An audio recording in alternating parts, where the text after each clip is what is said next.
Elena besó a su exnovio delante de mí en la cena de antiguos alumnos.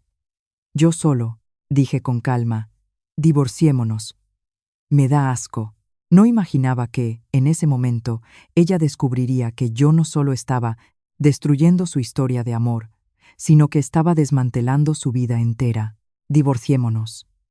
Me parece sucio, dije esa frase en voz muy baja, pero el reservado del restaurante, con más de 20 personas, se quedó en un silencio sepulcral, como si alguien hubiera apagado el sonido del mundo de golpe. Las risas estridentes de la reunión de promoción se desvanecieron en un segundo. Las copas quedaron suspendidas en el aire.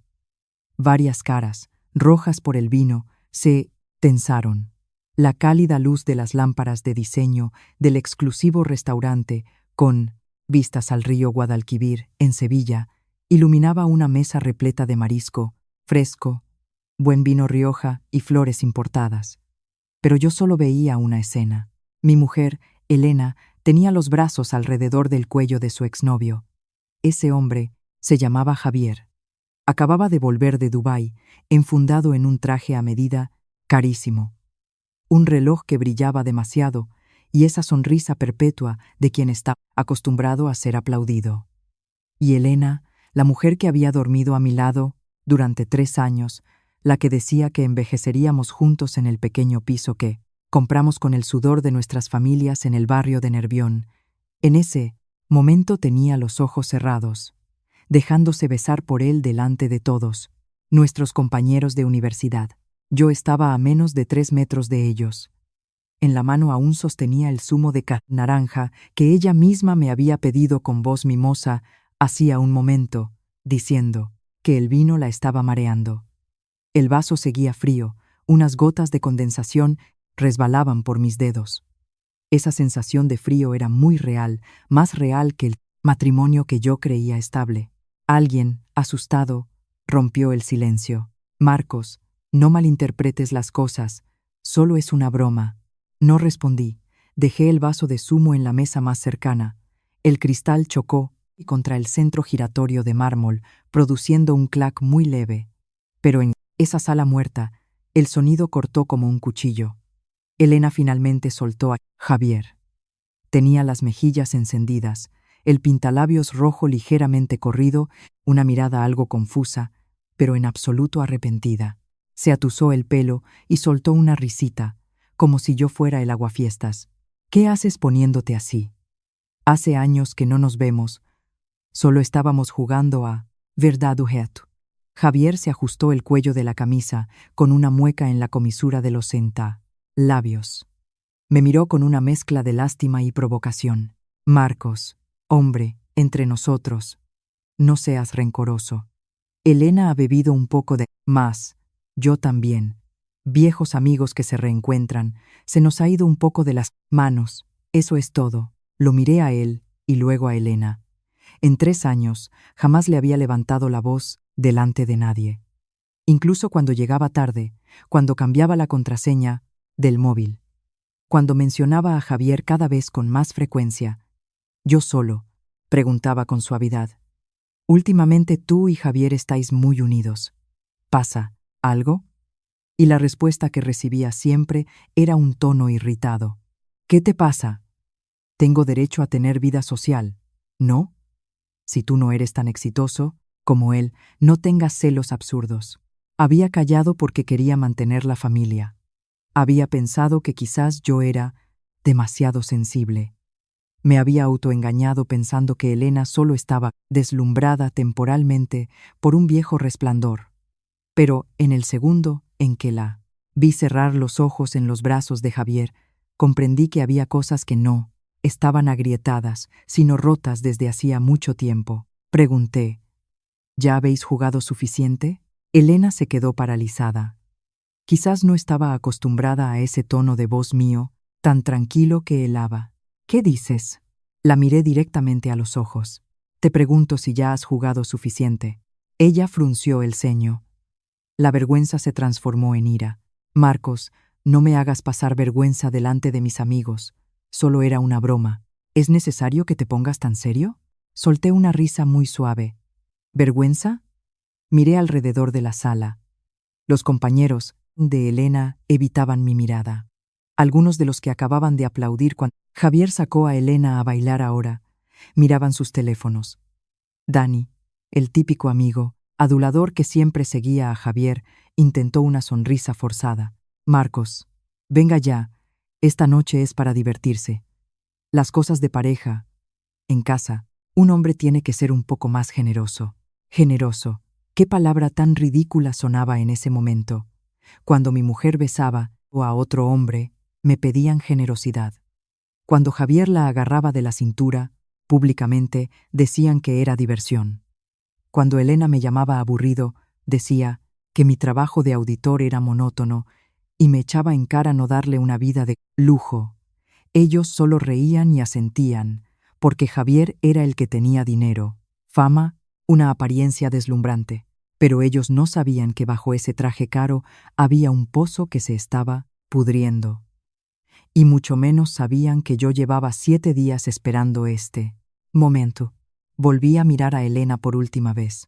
Divorciémonos. La sala se quedó en silencio sepulcral. Hice una pausa y luego dije cada palabra, con claridad. Me parece sucio. La cara de Elena se puso blanca. Un segundo después, gritó: Marcos, vuelve aquí. No me di la vuelta. Empujé la pesada puerta de madera del reservado y salí. La puerta se cerró tras de mí, dejando dentro el murmullo, los insultos y a alguien llamándome por mi nombre. En el pasillo, el aire acondicionado estaba mucho más frío que en la sala. El olor a perfume caro y vino seguía pegado a mi cuello, dándome náuseas. Fui hacia el ascensor y pulsé el botón de la planta baja. El número rojo cambiaba lentamente. En esa breve espera, saqué el móvil y llamé a un número que había guardado hacía 3 días. Respondieron muy rápido al otro lado. Señor Marcus, abogado Vargas, ya podemos empezar. Mi voz era tan calmada que hasta yo mismo me sorprendí. Las pruebas por mi parte ya son suficientes. Él guardó silencio unos segundos y respondió: Entendido. Mañana por la mañana presentaré la solicitud de medidas cautelares sobre los bienes. Mantenga la calma. Esta noche no firme ningún documento, no haga transferencias ni llegue a acuerdos verbales con ella. Lo sé. Justo al colgar, escuché el sonido acelerado de unos tacones detrás de mí. Marcos. Elena llegó corriendo, con el pelo un poco alborotado y los ojos rojos de rabia, no de arrepentimiento. Se plantó delante de la puerta del ascensor, con el pecho agitado. ¿Qué pretendes? ¿Dices divorcio y es divorcio? ¿Quién te crees que eres? Solo le di un beso a Javier por un juego.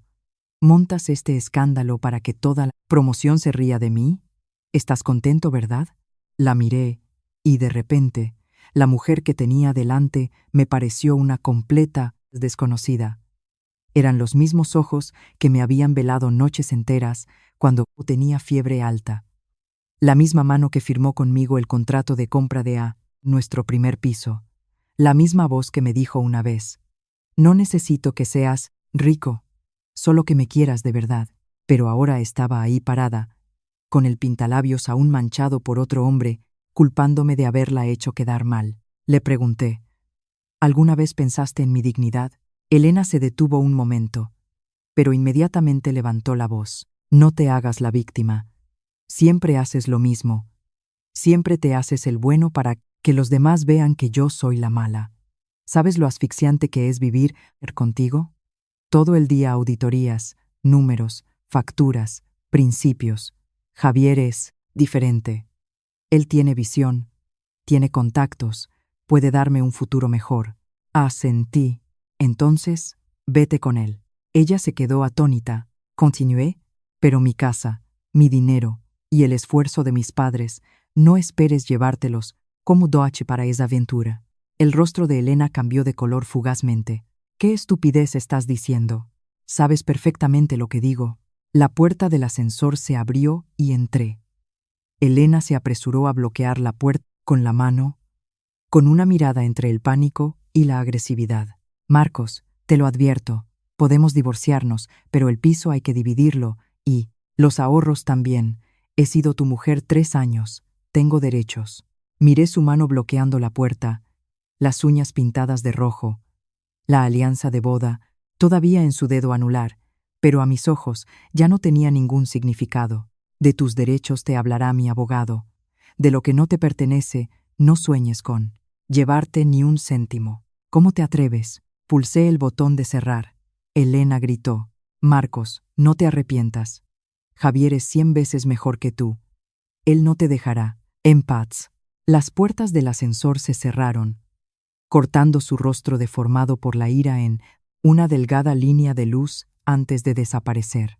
Me quedé solo en la cabina del ascensor, apoyando la espalda en la fría pared, metálica. El corazón me dolía de forma sorda, no violentamente como había imaginado, sino como si alguien estuviera tirando lentamente de un hilo dentro de mi pecho. Yo había amado a Elena de verdad. Había pensado que si me esforzaba más, si pagábamos la hipoteca, si la cuidaba bien, un día tendríamos hijos, viviríamos una vida tranquila. Pero quizás, lo que ella quería nunca fue tranquilidad. Ella quería el brillo, quería ser admirada, quería estar al lado de un hombre que hiciera que sus amigos suspiraran de envidia. Y yo, a sus ojos, solo era un marido seguro hasta el aburrimiento. El ascensor llegó a la planta baja y salí del restaurante. La brisa nocturna de Sevilla me golpeó la cara, trayendo el olor del río. Me senté en el coche, cerré los seguros y saqué del bolsillo interior de la chaqueta un pequeño bolígrafo, grabador negro. La luz indicadora en el cuerpo del bolígrafo seguía parpadeando. Pulsé reproducir. En el auricular sonó el ruido de la fiesta y luego la voz de Javier, baja pero clara. Cariño, deja que Marcos no aguante más y sea él quien pida el divorcio primero. Así podrás quedarte con la mitad del piso y traer el dinero a mi lado. Mi fondo de inversión está a punto de cerrar una ronda de financiación. Te compraré un apartamento más grande. Vivirás como una reina. Después, la voz de Elena, suave como el vino. ¿Lo dices en serio? Hace mucho que estoy cansada de él. Apagué la grabación. Fuera del cristal del coche, el restaurante seguía iluminado. Allí dentro, probablemente todavía me estarían llamando mezquino, egoísta, incapaz de guardar las apariencias por mi mujer. Pero no importaba. La verdad no necesita ser gritada inmediatamente. La verdad solo necesita el momento adecuado. Mi teléfono vibró. Era un mensaje del abogado Vargas. Acabo de recibir el informe preliminar. Javier y su empresa, Capital Sur, muestran indicios graves de irregularidades financieras. Además, su esposa utilizó la información de su piso para consultar el límite de un préstamo hipotecario en una financiera. La cantidad consultada equivale a casi la mitad del valor del piso. Miré esas líneas durante mucho tiempo. Resulta que no solo era traición. Ella ya había calculado quedarse con mi casa. La casa para la que mis padres vendieron su último olivar en el pueblo para pagar la entrada.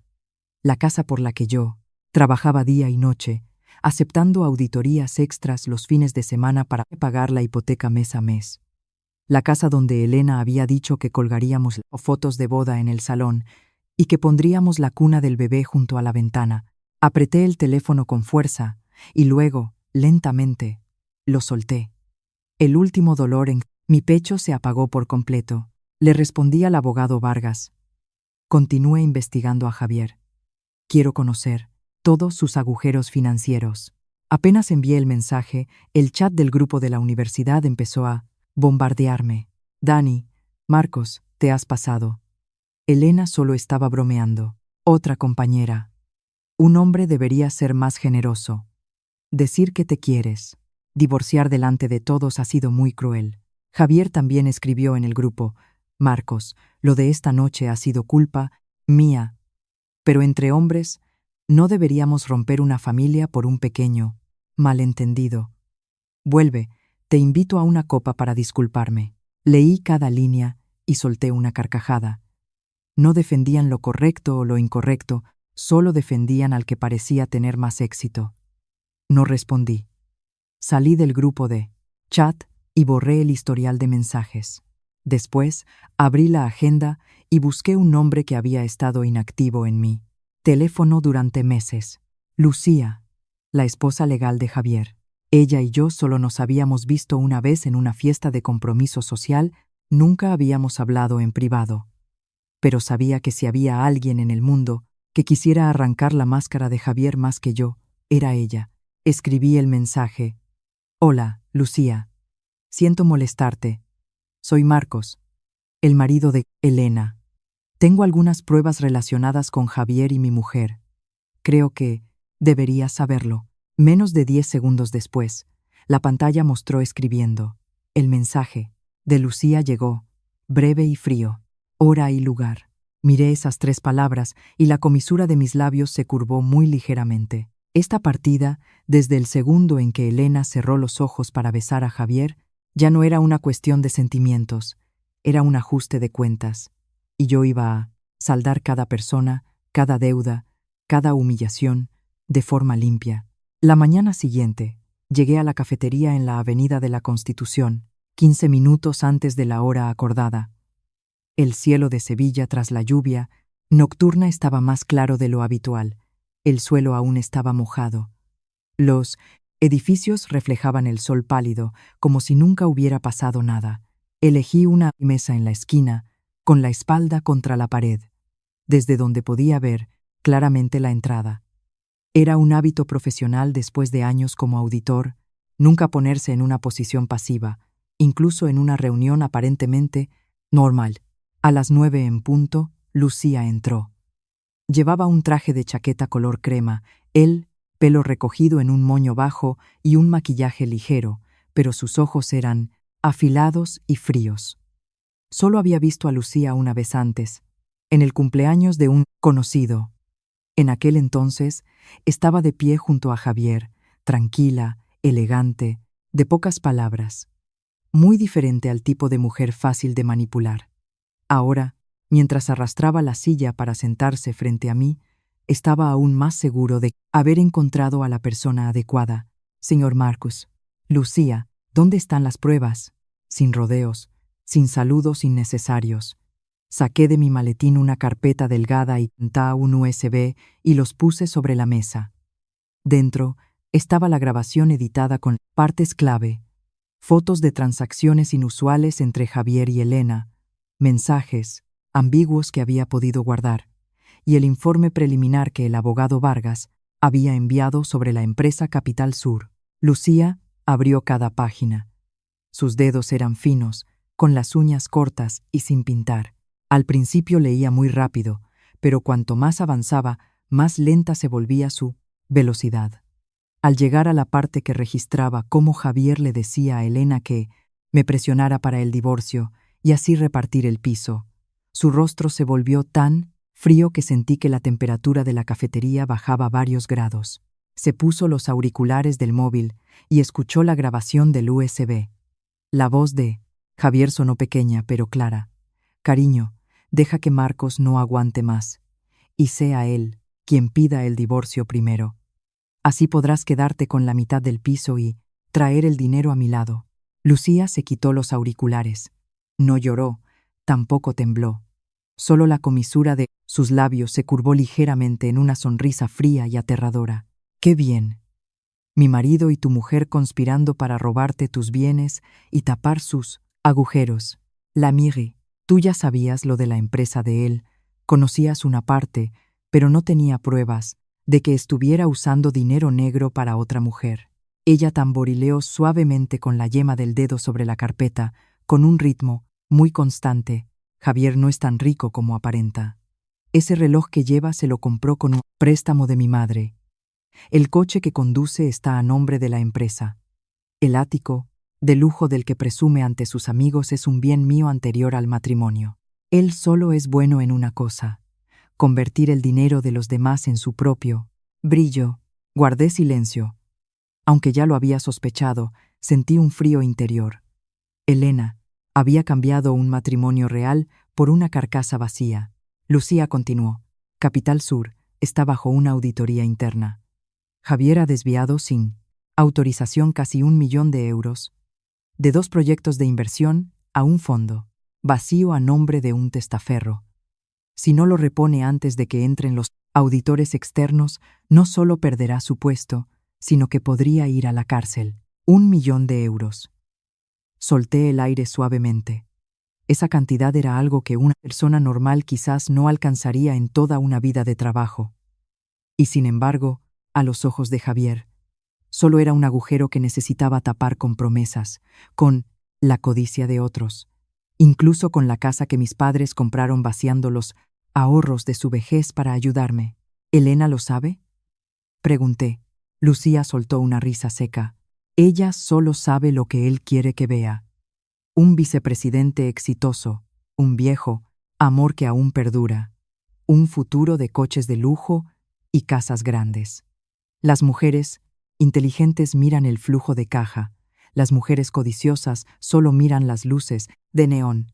Esa frase fue como una cuchilla fina rozando mi corazón.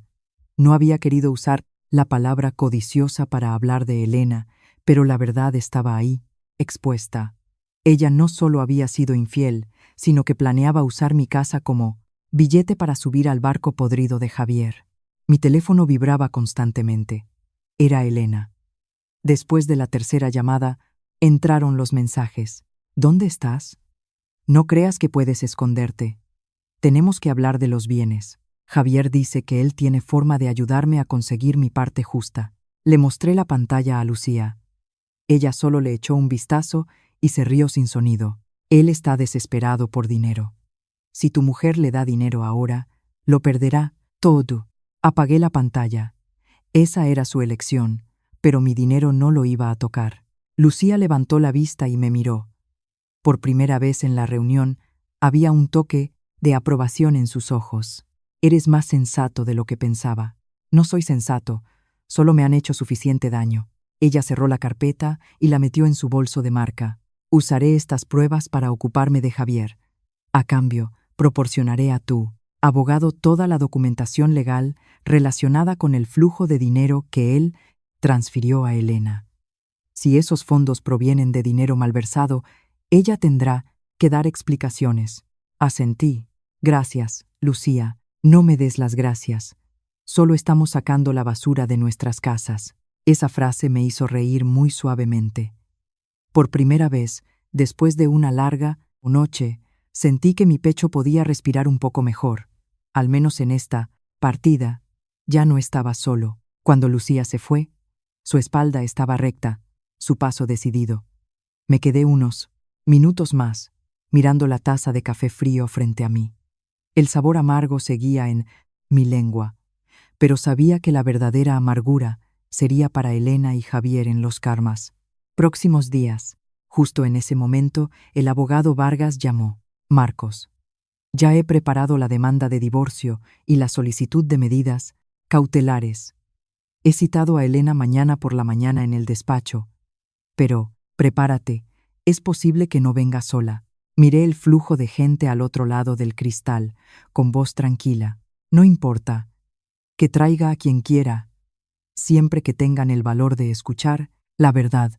La mañana siguiente, llegué al despacho del abogado Vargas a las 9:45. El edificio estaba en la zona de la Bujaira, con una fachada de cristal brillante. El interior era tan silencioso que se escuchaba el roce de los zapatos en el suelo. El abogado Vargas ya estaba sentado en la sala de reuniones. Frente a él había 3 carpetas alineadas, cada una con una etiqueta: bienes, pruebas de infidelidad, transacciones sospechosas. Arrastré la silla y me senté, mirando esas palabras. Ya no sentía dolor, solo una frialdad muy clara. El abogado Vargas me pasó un borrador. Marcos, nuestra estrategia es clara. El piso está a tu nombre. La mayor parte de la entrada provino de bienes anteriores al matrimonio y de la ayuda de tus padres, con documentos que lo prueban. La parte de la hipoteca pagada después de la boda se calculará para una compensación razonable a Elena. Pero ella no tiene base para exigir la mitad del piso. Asentí. En cuanto a la cuenta conjunta, hemos analizado el flujo de caja. En los últimos 3 años, tú has aportado casi 40.000 euros a la cuenta común. Elena aportó unos 20.000, pero sus gastos personales en bolsos de marca, joyas, transferencias a su madre y otros gastos no justificados han superado su aportación. Si vamos a juicio, tenemos base para pedir una división favorable a ti. Hizo una pausa y puso el dedo sobre la tercera carpeta. El punto más grave es que ella usó la información del piso para solicitar un préstamo hipotecario y hay transacciones de recepción de dinero de Javier. Sí, demostramos que ella tenía intención de ocultar o apropiarse indebidamente de bienes gananciales. Tu posición será mucho más fuerte. Miré por la ventana. El sol ya pegaba fuerte. La ciudad afuera seguía con su prisa. Y yo estaba aquí sentado, calculando cada céntimo de un matrimonio que, una vez se construyó sobre promesas. Exactamente a las 10:15, la puerta de la sala de reuniones se abrió de golpe. Elena entró. Llevaba un vestido negro ajustado y estaba muy maquillada, pero sus ojos, ligeramente hinchados, delataban todo. Detrás de ella venía Dani, el compañero que anoche me había llamado mezquino. Llevaba una camisa de marca con los 2 primeros botones desabrochados y, nada más entrar, me miró con desprecio, como si fuera su abogado defensor. Elena tiró el bolso sobre la mesa. Marcos, qué valiente eres, metiendo abogados en un asunto de pareja. ¿Quieres humillarme hasta el final, verdad? La miré con calma. Quien te humilló anoche no fui yo. La cara de Elena cambió de color. Dani intervino inmediatamente. Marcos, eso no se dice. Anoche todos vieron que solo era una broma. Tú montas un drama por celos y pides el divorcio. Y ahora encima quieres quedarte con todo. Un hombre que calcula tanto es un cobarde. El abogado Vargas levantó la vista con voz suave pero muy firme. ¿Es usted el abogado representante de la señora Elena? Dani se atragantó un poco. Soy su amigo. Vengo como testigo. ¿Testigo de qué? Testigo de que anoche no hubo infidelidad. Solo amigos que bebieron demasiado. El abogado Vargas asintió muy levemente y luego abrió la carpeta que tenía delante. Bien. Si más adelante necesitamos testimonio, le pediremos que firme una declaración jurada. El contenido será que usted vio a la señora Elena, que tiene Temorc, un marido legal, besar al señor Javier, que también tiene una esposa legal, delante de mucha gente. Usted confirmará que el hecho ocurrió, solo que usted lo llama broma. La cara de Dani se puso rígida al instante. Elena se apresuró a gritar. No amenaces a mi amigo. La miré. Nadie está amenazando. A partir de hoy, cada palabra tiene valor legal. Deberías ir acostumbrándote. Elena apretó el asa de su bolso. Se sentó, abrió el borrador del divorcio y, tras leer solo unas líneas, lo golpeó con fuerza contra la mesa. Imposible. El piso hay que dividirlo a la mitad. Se compró después de la boda. Soy tu mujer. Tengo derecho a la mitad. El abogado Vargas giró la carpeta hacia ella. Señora Elena, estos son los justificantes de la transferencia de 30.000 euros que los padres de Marcos hicieron para ayudar con la entrada del piso. Estos son los extractos bancarios de los ahorros de Marcos antes del matrimonio, un total de 18.000 euros. Este es el documento notarial que confirma que ese dinero era un bien privativo usado para comprar la vivienda.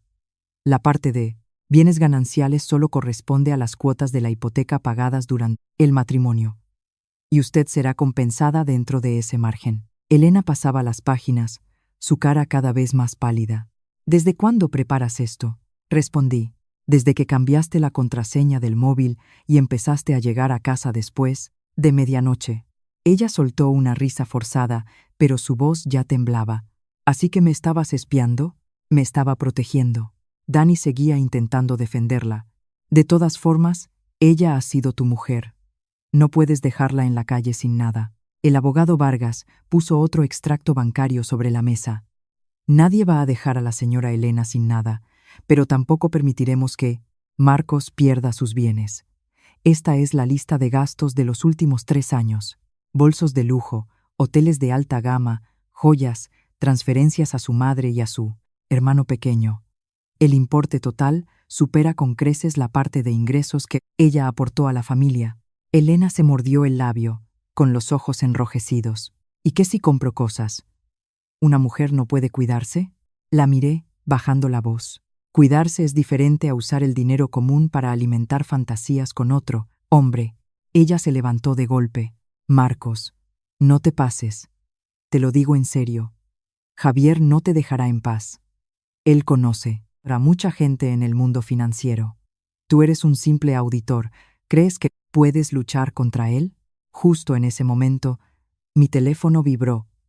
Era un mensaje de Lucía. El equipo de auditoría interna ha presentado el departamento financiero de Capital Sur. Javier está retenido para ser interrogado. Terminé de leer y levanté la cabeza para mirar a Elena. ¿Estás segura de que Javier todavía tiene fuerza para protegerte? Elena se quedó paralizada. ¿Qué quieres decir? Puse el teléfono boca abajo sobre la mesa y dije lentamente: deberías intentar llamarlo. Pregúntale si ahora mismo puede protegerse a sí mismo. Elena me miró unos segundos, como buscando en mis ojos una señal de que estaba faroleando. Pero quizás mi tranquilidad la puso nerviosa. Inmediatamente sacó el móvil y llamó a Javier delante de mí, del abogado Vargas y de Dani. El sonido de la llamada resonó secamente en la sala de reuniones. Un tono, 2 tonos, 3 tonos, y la llamada se cortó automáticamente. Elena frunció el ceño y volvió a llamar. Nadie respondió. Dani intentó reírse. Seguro que Javier está en una reunión. Una persona como él está ocupada. Es normal. Lo miré. Sí, seguro que está reunido con el equipo de control interno. La sonrisa en la cara de Dani se congeló. Elena apretaba el teléfono. Los dedos le temblaban ligeramente, pero seguía intentando mantener el tono altivo. No te inventes historias para asustarme. Javier me lo dijo. Su fondo está a punto de cerrar la financiación. También dijo que si me voy a trabajar con él, mis ingresos se triplicarán. El abogado Vargas se ajustó las gafas y preguntó lentamente: Señora Elena, ¿tiene usted una oferta de trabajo oficial por escrito? ¿Un contrato laboral? ¿Un correo electrónico de la empresa con la decisión del nombramiento o cualquier documento que demuestre que ese puesto existe? Elena se atragantó. Eso. Él me lo dijo de palabra. Los papeles se harían más adelante. Solté una risa muy suave, no de alegría, sino al ver que alguien que había vivido conmigo 3 años podía ser tan ingenuamente lamentable. Una promesa en una noche de copas, unas cuantas palabras bonitas al oído, una visión de un piso grande y un coche de lujo. Y por eso ella estaba dispuesta a poner su matrimonio, su honor y mi casa sobre la mesa de apuestas. Die, confías en las palabras de él, pero desconfías de cada euro que yo gano para la familia. Elena tenía los ojos rojos. Porque tú nunca me has dado la sensación de vivir mejor. Solo sabes ahorrar, solo sabes pagar al banco, solo sabes decir que todo hay que calcularlo. Me casé con un hombre, no con una calculadora. Esa frase se me clavó muy hondo, pero no lo demostré. Durante 3 años. Había calculado cada gasto porque no quería que ella tuviera que preocuparse por vivir de alquiler, porque quería que nuestros padres estuvieran tranquilos, porque quería que si un día teníamos un hijo, tuviera un hogar decente.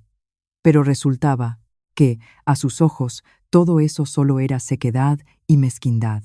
La miré. Entonces el divorcio es lo correcto. Tú ve a buscar la vida que quieres. Yo me quedo con lo que es mío. Elena golpeó la mesa con la mano. No, no voy a firmar este acuerdo. Si quieres ir a juicio, vamos. Diré que me maltratas psicológicamente, que me controlas, que me espías. Haré que todo el mundo sepa qué clase de marido eres. El abogado Vargas, con calma, puso un folio en blanco delante de ella. Si quiere denunciar, puede escribir el contenido exacto aquí mismo. Pero le advierto que todas las acusaciones falsas pueden ser objeto de una contrademanda por calumnias e injurias. Además, tenemos una grabación que demuestra que usted y el señor Javier conspiraron para esperar a que Marcos pidiera el divorcio y así repartir el piso. Elena se quedó callada al instante. Dani la miró con los ojos muy abiertos. ¿Es eso verdad? Ella se giró bruscamente. ¿Les crees a ellos o a mí? Dani abrió la boca, pero esta vez no se atrevió a responder rápido. Gente como él es muy buena eligiendo bando cuando creen que ese bando va a ganar, pero cuando huelen el peligro, son los primeros en huir. El teléfono de Elena vibró de repente. Ella miró la pantalla con alegría, pero, un segundo después, su cara volvió a ensombrecerse. No era Javier, era su madre. Elena se levantó y se fue a una esquina de la sala para contestar, pero la voz de doña Carmen, mi suegra, resonaba claramente. Elena, ¿por qué Marcos ha bloqueado la tarjeta adicional? Acabo de ir a la joyería a pagar y no ha funcionado. ¡Qué vergüenza he pasado! Dile que la desbloquee inmediatamente para tu madre. Elena bajó la voz apresuradamente. Mamá, estoy ocupada ahora. Ocupada ni qué nada. Esta familia te casó con él, no para que trate así a su suegra. Y he oído que os habéis peleado.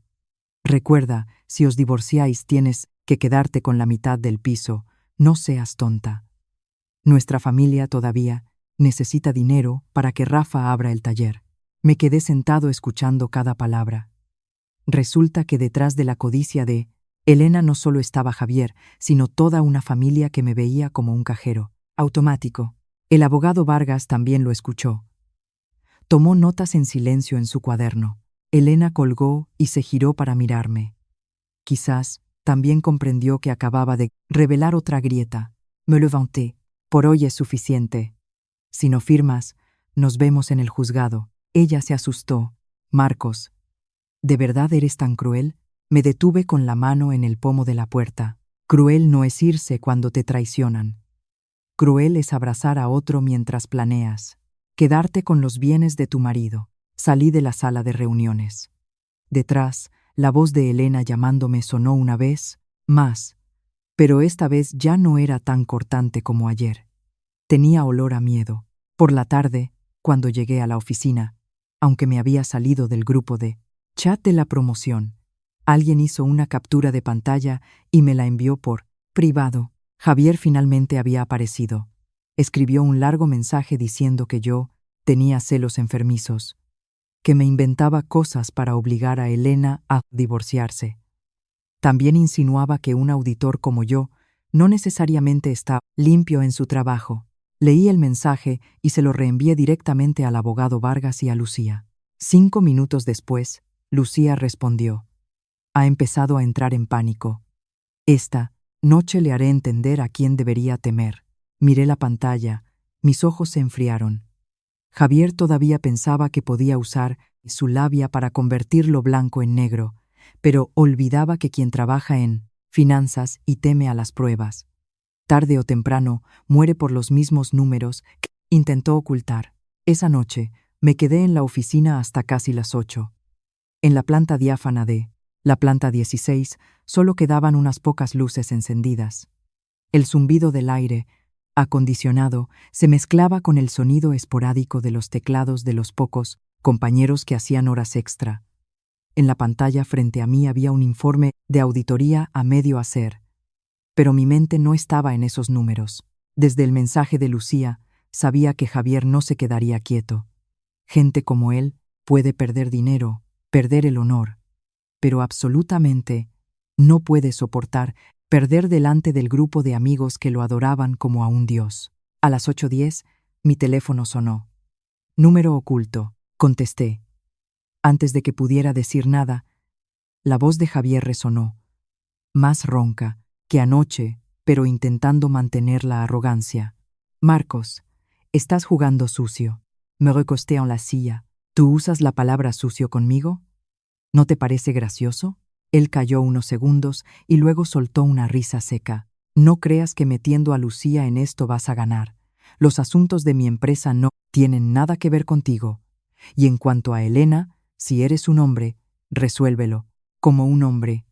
No te escondas detrás de un abogado. Yo no tengo la costumbre de resolver las cosas a puñetazos o con palabrería. Yo resuelvo con pruebas. Su voz se enfrió al instante. ¿Crees que esas grabaciones son suficientes para hacerme algo? Como mucho es un asunto sentimental. Pero si sigues difamándome en el mundo financiero, Haré que tu empresa revise tu ética profesional. Miré la carpeta sobre la mesa y una sonrisa se dibujó en mis labios. ¿Estás amenazando a un auditor con la ética profesional mientras el departamento financiero de tu empresa acaba de ser presentado? Al otro lado de la línea se hizo el silencio. Ese mismo silencio me confirmó que Lucía había actuado de verdad. Un rato después, Javier apretó los dientes. ¿Qué quieres? Un divorcio limpio. Y que Elena no toque mis bienes. ¿Y tú? Responde ante tú, mujer y tu empresa. Él soltó una carcajada, pero la risa ya sonaba distorsionada. ¿Crees que Elena te va a escuchar? Ella me ama. Está aburrida de esa vida, miserable contigo desde hace mucho tiempo. Marcos, ¿te quedas con la casa? ¿Y qué? Puedes quedarte con su corazón. Esa frase, si hubiera sido hace una semana, quizás me habría dolido, pero ahora solo sentía ligereza. Lo que voluntariamente había salido de mi casa no necesitaba retenerlo. Colgué. Menos de un minuto después, Dani me envió por privado la dirección de un restaurante junto con unas líneas hipócritas. Marcos, esta noche nos reunimos para hablar las cosas claras. Javier también viene, Elena también. Si hay malentendidos, hay que aclararlos. No dejemos que un asunto pequeño se haga grande. Si no vienes, consideraremos que no tienes razón. Leí el mensaje y se lo reenvié al abogado Vargas. Él me llamó inmediatamente. No tienes que ir. Yo iré. El riesgo es alto. Pueden intentar provocarte, grabar y editar tus palabras. Lo sé. Por eso no diré nada que no deba decir. El abogado Vargas suspiró. Si vas, activa la grabadora desde que entres. No bebas alcohol. No firmes papeles. No aceptes ningún sobre ni objeto de ellos, y absolutamente no dejes que la señora Elena te lleve a una parte. Respondí. Entendido. Cuando llegué al restaurante, el reservado estaba lleno de gente. Era el mismo grupo de compañeros de la noche anterior, pero el ambiente ya no era festivo. Javier estaba sentado en el centro, con la cara visiblemente gris, aunque seguía llevando el traje caro. Elena estaba sentada a su lado, con los ojos rojos. Nada más verme entrar, se levantó de golpe. Marcos, por fin te atreves a venir. Arrastré una silla y me senté enfrente. Vengo a escuchar qué obra de teatro pensáis representar ahora. Dani golpeó la mesa. Habla con respeto. Esta noche queremos una reconciliación. Lo miré. La reconciliación necesita verdad. ¿Habéis traído la verdad? La sala se quedó en silencio al instante. Javier levantó su copa de agua, intentando sonreír. Marcos, lo de anoche. Es verdad que me equivoqué. Te pido perdón delante de todos. Pero tú también deberías mirarte a ti mismo. Una mujer como Elena necesita ser amada, necesita ser apoyada, no vivir cada día bajo la presión de pagar deudas y reglas estrictas. Elena, al oír esto, empezó a llorar, como si ella fuera la víctima. Yo solo quería vivir mejor. ¿Qué he hecho mal? Tú siempre me obligas a ahorrar, a aguantarme, a esperar. En cambio, Javier me entiende, me respeta, me da oportunidades. La miré fijamente durante mucho tiempo. La oportunidad de coger mi dinero para salvarlo a él. La cara de Javier cambió de color. Dani intervino inmediatamente. No escupas veneno. Puse mi teléfono sobre la mesa. Abrí un archivo de audio, pero aún no pulsé. Reproducir. Esta es la grabación de anoche. En ella se oye a Javier diciéndole a Elena que espere a que yo pida el divorcio para repartir el piso y llevarle el dinero a él. ¿Queréis escucharla? Nadie dijo nada. Elena estaba blanca, y Javier me miraba como si quisiera lanzarse a quitarme el teléfono. Justo en ese momento, la puerta del reservado se abrió. Lucía entró. Detrás de ella venían dos hombres con camisas blancas y tarjetas de identificación del Departamento Legal de Capital Sur. Toda la sala se quedó paralizada. Javier se levantó de golpe. Lucía, ¿qué haces aquí? Lucía lo miró, con voz fría como el hielo. Vengo a ver cómo usas el dinero malversado para alimentar tu gran amor. Elena retrocedió tambaleándose un paso. Me quedé sentado mirando cómo la última máscara en la cara de Javier se agrietaba línea por línea. Lucía puso una carpeta sobre la mesa. Cada palabra resonó claramente. Javier, el departamento financiero ha terminado la conciliación. Se han desviado ilegalmente 1 millón de euros, de los cuales más de 25.000 se transfirieron a cuentas personales relacionadas con Elena. Explícalo. La frase de Lucía cayó en medio de la sala como un cubo de agua helada. Nadie se atrevía a respirar fuerte. Los compañeros que hace un momento iban a mediar agacharon la cabeza al instante. Alguno fingía beber agua, otro miraba fijamente la mesa, como temiendo que si levantaba la vista se vería arrastrado al asunto. Javier palideció, pero muy rápido intentó forzar una sonrisa. Lucía, no digas tonterías delante de gente de fuera. Los asuntos de la empresa son complejos. No puedes sacar conclusiones por lo que hayas oído a unos pocos. Lucía ya no lo miraba. Abrió la carpeta y sacó varios extractos bancarios, poniéndolos directamente delante de todos. Entonces, explícalo tú mismo. El día 12 del mes pasado, tu cuenta transfirió a Elena 5.000 euros. El día 27, otros 8.000 a través de una cuenta intermediaria. La semana pasada, hubo otros 12.000 que se usaron para pagar bolsos, joyas y la entrada de un paquete de inversión personal a nombre de Elena. En total, más de 25.000 euros. ¿De dónde salió ese dinero? Elena temblaba, negando apresuradamente con la cabeza. Yo no lo sabía. Javier dijo que era su dinero personal. Dijo que me lo prestaba, para invertir, que luego se lo devolvería. Lucía se giró para mirarla. Sus ojos no tenían ni una pizca de compasión. Tú eres una mujer casada, recibes dinero privado del marido de otra, y además, conspiras con él para presionar a tu marido a divorciarse y quedarte con la casa. ¿Crees que con decir no lo sabía se arregla? Elena se mordió el labio. Las lágrimas caían.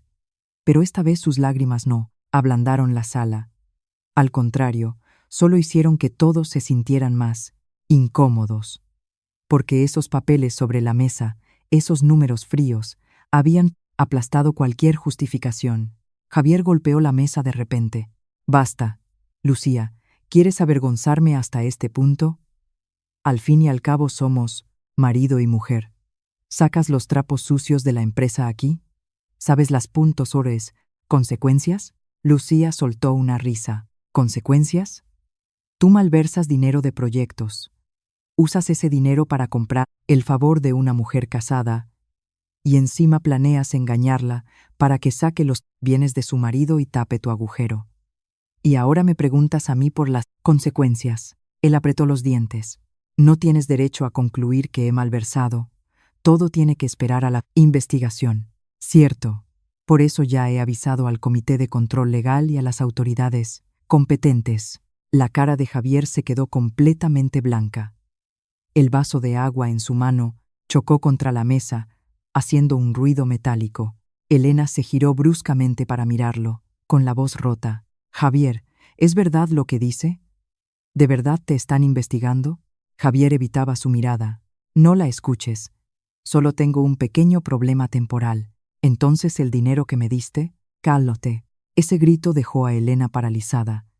Quizás era la primera vez que veía a Javier sin ser amable, sin clase, sin esa apariencia. El hombre exitoso que siempre decía que le daría una vida de lujo.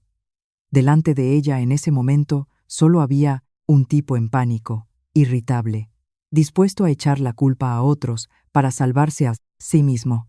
Yo permanecí sentado de principio a fin.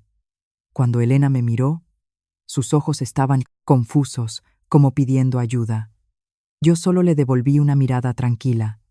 3 años siendo su marido, hubo innumerables veces en que solo con que ella frunciera el ceño, yo me ablandaba. Pero hoy, cuando ella estaba atrapada entre dos corrientes creadas por sus propias elecciones, yo ya no quería tenderle la mano. Dani intentó romper el silencio. Seguro que es un malentendido. Javier es una persona capaz. No haría algo así. Lucía lo miró de reojo. Tú eres su amigo, ¿verdad? Entonces, ¿quieres firmar un documento confirmando que anoche presenciaste cómo Javier y Elena se besaban y que escuchaste a Javier admitir tener una relación íntima con ella? Dani cerró la boca al instante. Justo en ese momento, la puerta del reservado se abrió de nuevo. Entraron dos hombres con uniforme de la Guardia Civil junto a personal legal de Capital Sur. El que iba delante miró alrededor y preguntó: ¿Quién es el señor Javier? Javier retrocedió medio paso. Ya no le quedaba sangre en la cara. Yo soy Javier. Le invitamos a acompañarnos a comisaría para tratar una denuncia por apropiación indebida y uso fraudulento de fondos de proyectos de Capital Sur. Le rogamos que colabore. Elena se tapó la boca con la mano. Un sollozo ahogado se le escapó. Javier miró a Lucía y luego me miró a mí, con ojos llenos de odio. Marcos, has sido tú, ¿verdad? Me has tendido una trampa. Me levanté lentamente. Yo no te he tendido ninguna trampa. Solo he encendido la luz.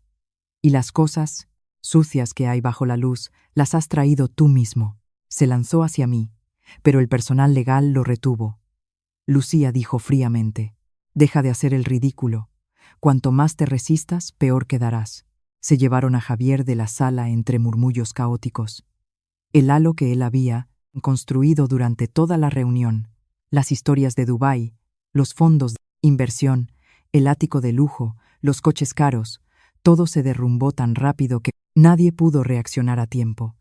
Aquellos que habían levantado sus copas para elogiarlo ahora solo se atrevían a apartarse a un lado. Elena se desplomó en la silla, miró la carpeta y luego me miró a mí, con voz temblorosa. Marcos, me han engañado. De verdad, él me ha engañado. Cogí mi teléfono, abrí la grabación de anoche y la puse en el centro de la mesa. Su voz resonó claramente. ¿Lo dices en serio? Hace mucho que estoy cansada de él. Toda la sala se quedó en silencio. Apagué la grabación y la miré directamente a los ojos. Elena, ser engañado es cuando no sabes nada. En tu caso, sabías lo que estabas haciendo, solo que no esperabas que la que perdiera fueras tú. Sus lágrimas cayeron con más fuerza, pero yo ya me había dado la vuelta y salía de la sala. A mi espalda, su voz llamándome sonó débil, ya sin ira, sin arrogancia, solo con el pánico de alguien que acaba de ver que el puente que pensaba cruzar resultó ser solo una tabla podrida. Fuera del restaurante, la noche de Sevilla seguía iluminada. Respiré hondo. Por primera vez sentí que el olor a alcohol y perfume que llevaba pegado se había desvanecido. Pero sabía que esto no había terminado. La caída de Javier era solo el principio. Detrás de Elena todavía estaban su madre, su hermano pequeño, toda una familia, esperando para despedazar la parte de los bienes que creían que yo les debía. Apenas llegué al hotel, el teléfono vibró continuamente. Esta vez no era Elena, sino doña Carmen, su madre. Su nombre en la pantalla me hizo recordar inevitablemente los últimos 3 años. En cada Navidad o cumpleaños, nunca había dejado que a la familia de mi mujer le faltara un buen regalo. Mis padres en el pueblo vivían ahorrando cada céntimo, mientras yo me esforzaba por enviar dinero a la familia de mi mujer, porque pensaba que, una vez casado con Elena, su familia también era la mía. Pero hasta hoy no entendí que hay personas que no ven la bondad como afecto. La ven como una obligación que debe continuar. Contesté. Antes de que pudiera decir nada, la voz de doña Carmen atravesó el altavoz. Marcos, ¿qué clase de juego te traes con mi hija? Lleva llorando toda la noche. Eres un hombre y estás calculando cada céntimo con tu mujer. ¿No te da vergüenza? Me quedé de pie junto a la ventana mirando el tráfico en la calle. Llama para preguntar por la infidelidad de su hija o para pedir dinero en su nombre. Al otro lado de la línea hubo un silencio momentáneo y luego doña Carmen empezó a gritar: «Habla con respeto. Mi Elena es guapa y lista. Casarse contigo fue una suerte, para ti. ¿Y qué si tiene amigos fuera? Si no puedes retener a tu mujer es porque eres poca cosa. Pero si os divorciáis, el piso hay que dividirlo a la mitad. Y los ahorros también. Mi familia no va a dejar que mi hija se vaya con las manos vacías. Solté una risa muy suave. La casa para la que mis padres pagaron la entrada. La hipoteca que yo pagaba. Elena no se irá con las manos vacías, pero que no espere irse con cosas que no le pertenecen. Doña Carmen apretó los dientes. No te creas muy listo por tener abogado. Mi Rafa conoce a mucha gente. Sí, presionas a mi hija. Mi familia hará que pierdas tu trabajo, que quedes mal con los vecinos, y perderás esa fama de auditor limpio que tienes. Al oír el nombre de Rafa, el hermano pequeño de Elena, no me sorprendió absoluto. Ese chico, hacía 2 años, me pidió prestados 10.000 euros para abrir un taller mecánico, diciendo que me los devolvería en 3 meses. Hasta hoy no he visto el dinero. Solo he visto que cambió la moto por una de gran cilindrada, que presume de fotos de viajes a Ibiza, y que cada vez que se lo recuerdo finge estar borracho y no saber nada. Dígale a Rafa que haga lo que quiera, pero recuérdele una cosa, esta vez ya no, soy su cuñado para que se aproveche de mí. Colgué, bloqueé el número de doña Carmen y envié toda la grabación de la llamada al abogado Vargas. Menos de 5 minutos después, él respondió: Muy bien, guárdalo todo. Si amenazan, calumnian o acosan, lo gestionaremos por separado. Aún no había soltado el teléfono cuando Elena llamó. Miré la pantalla mucho, tiempo antes de contestar. Su voz era más pequeña de lo habitual, ronca de llorar. Marcos, ¿mi madre te acaba de llamar? Sí. No se lo tengas en cuenta. Está enfadada. Yo tampoco sabía que todo acabaría así. Lo de Javier. De verdad que no sabía que me estaba engañando. Cerré los ojos. Esa frase no lo sabía, la había dicho demasiadas veces, como si, solo con repetirla, todos los pecados desaparecieran por sí solos. Elena, no sabías que la empresa de él tenía irregularidades, pero sabías que estabas casada. No sabías de dónde venía el dinero que él te daba, pero sabías que estabas recibiendo dinero privado de un hombre casado. No sabías que él caería, pero sabías que querías quedarte con mi casa para correr tras él. Al otro lado solo quedaban sollozos. Me equivoqué. Pero en 3 años de matrimonio, ¿no puedes darme una oportunidad? Abrí los ojos y miré mi reflejo en el cristal de la ventana. El hombre del reflejo parecía cansado pero tranquilo. Tan tranquilo que hasta yo mismo me sentía extraño. Te he dado oportunidades durante 3 meses.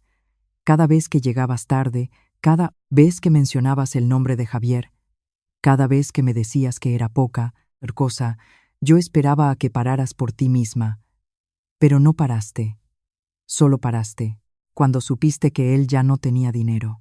Elena lloró más fuerte. No es así. De verdad que una vez te amé, tal vez. Pero haber amado no da derecho a traicionar. Colgué. Esa noche dormí muy poco. Cerca del amanecer recibí un mensaje del vigilante de seguridad del edificio. Elena había traído a su madre y a su hermano al piso, exigiendo que les abrieran porque decía que era la casa del matrimonio. Inmediatamente llamé a la administración para enviar los documentos de propiedad y solicitar que no dejaran entrar a nadie ajeno sin mi consentimiento. Después conduje hacia el edificio. Cuando llegué, doña Carmen estaba en el vestíbulo con las manos en jarras gritando a todo pulmón.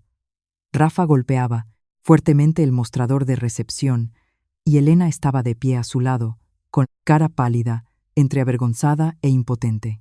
Al verme, Rafa se lanzó a agarrarme del cuello de la camisa. Desgraciado, ¿te atreves a echar a mi hermana de casa? No lo esquivé.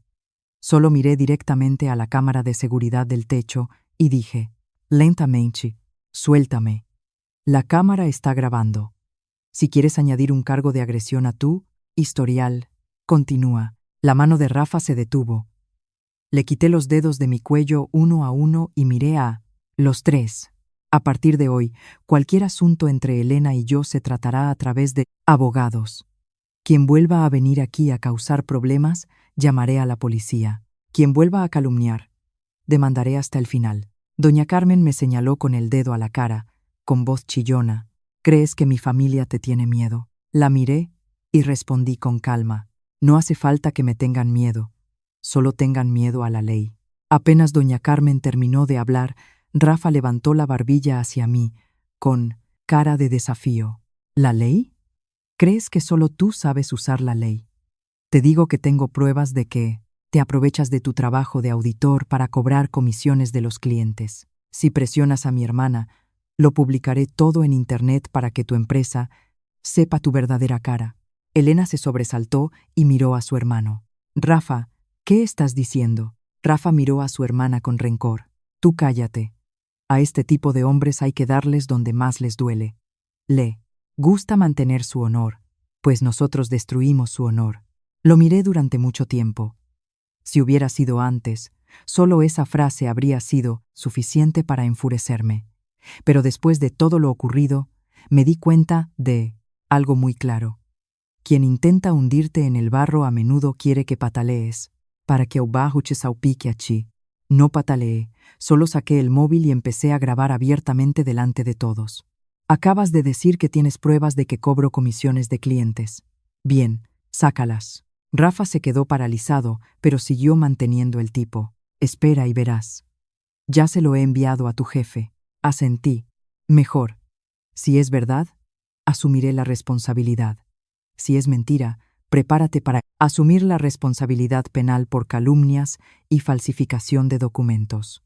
Doña Carmen se lanzó inmediatamente a tirar del brazo de Rafa, pero su boca seguía gritando: no amenaces a mi hijo. Es joven y tiene mucho temperamento. Eso es todo. La miré. Su hijo tiene casi 30 años.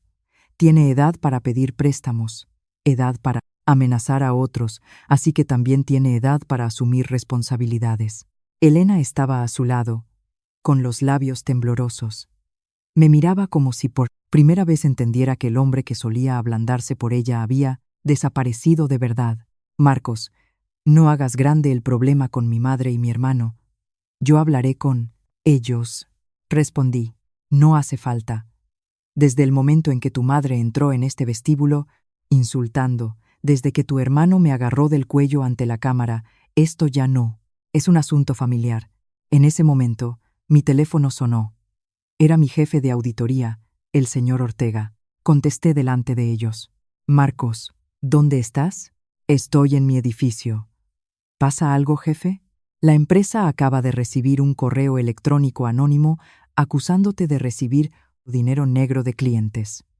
El archivo adjunto tiene capturas de pantalla de transferencias y chats, pero el Departamento de Cumplimiento ha comprobado preliminarmente que las imágenes tienen signos de haber sido editadas.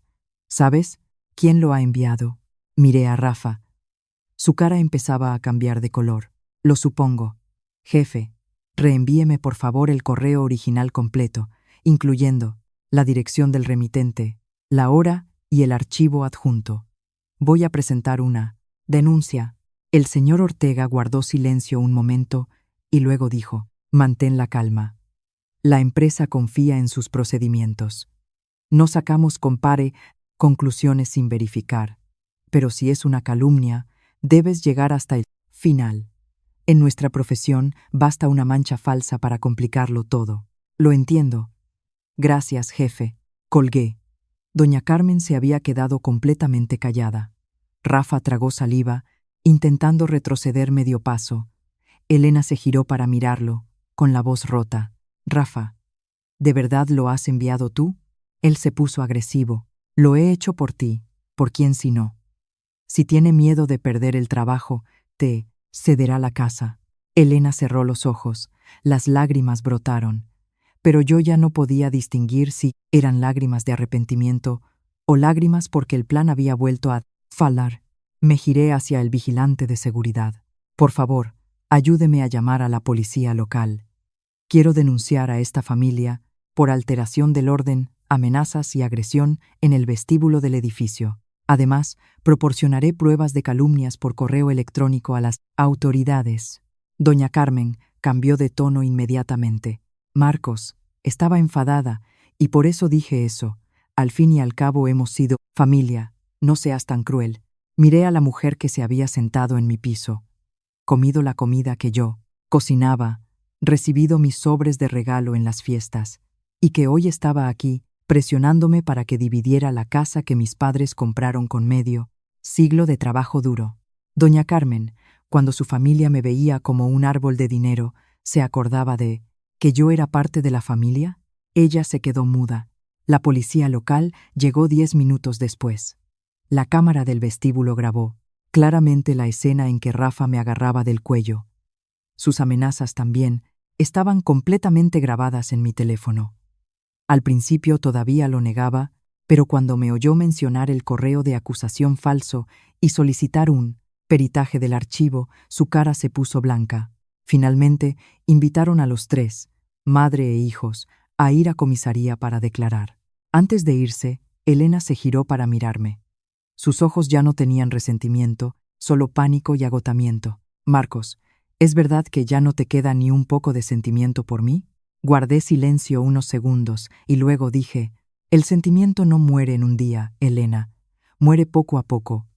Cada vez que elegiste a otro, elegiste el dinero, elegiste la apariencia, elegiste a tu familia, pero nunca elegiste este matrimonio. Ella rompió a llorar, pero la puerta del coche patrulla ya se había cerrado. Me quedé en el vestíbulo del edificio, con el cuello de la camisa aún arrugado por el agarre de Rafa, pero con una extraña paz en el corazón, no porque hubiera ganado, sino porque finalmente había dejado de preguntarme dónde me había equivocado en una historia en la que la culpa, fundamentalmente, no era mía. Esa tarde, después de terminar en la comisaría, volví a la empresa. Nada más entrar en la oficina, varios compañeros que estaban sentados cerca de la puerta se callaron por un momento. Entendía esa sensación. Un correo de acusación, fuera verdadero o falso, era suficiente para que la gente te mirara con otros ojos. La profesión de auditor no teme el trabajo duro, no teme trasnochar, solo teme la palabra sucio. Una mancha, aunque alguien te la haya echado a propósito, necesita mucho tiempo para limpiarse. El señor Ortega me llamó a la sala de reuniones pequeña. En la mesa ya había un portátil abierto. A su lado estaban un representante del Departamento de Cumplimiento y una compañera de Recursos Humanos. Me senté, puse el teléfono y toda el acta de la comisaría sobre la mesa. El señor Ortega me miró. Su voz era grave pero no fría. Marcos, la empresa no concluye nada sin verificar, pero como el correo de acusación se ha enviado a varios departamentos, el procedimiento obliga a aclararlo. Asentí. Lo entiendo. Esta es el acta de la denuncia. El remitente probablemente esté relacionado con mi cuñado. En mi teléfono también tengo una grabación donde él amenaza con publicar pruebas falsas para presionarme a ceder bienes. La de Recursos Humanos abrió el archivo de audio. La voz de Rafa resonó en la sala de reuniones claramente. Te digo que tengo pruebas de que te aprovechas de tu trabajo de auditor para cobrar comisiones de los clientes. Si presionas a mí, hermana, lo publicaré todo en Internet para que tu empresa sepa tu verdadera cara. Nadie dijo nada. El representante de cumplimiento rebobinó unos segundos y luego amplió la imagen adjunta en el correo de acusación. Señaló la pantalla. Esta foto de la transferencia tiene un formato bancario incorrecto. La fuente, de la hora y el código de transacción no coinciden. El chat también tiene signos de montaje. Si es necesario, podemos solicitar un peritaje digital. Respondí. Espero que la empresa lo haga completamente. Esto no solo afecta a mi honor personal, sino también al prestigio profesional. El señor Ortega me miró un momento y dijo, confío en ti, pero también quiero que mantengas la calma. La gente acorralada suele hacer cosas muy feas. Sonreí fríamente. Lo sé.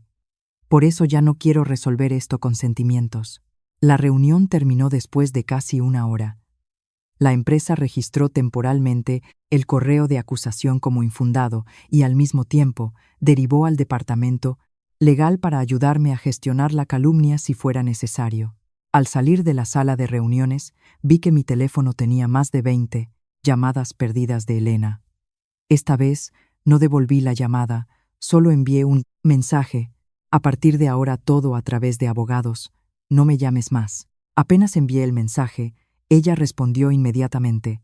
¿De verdad quieres empujarnos a mí y a mi familia al abismo? Miré esa frase.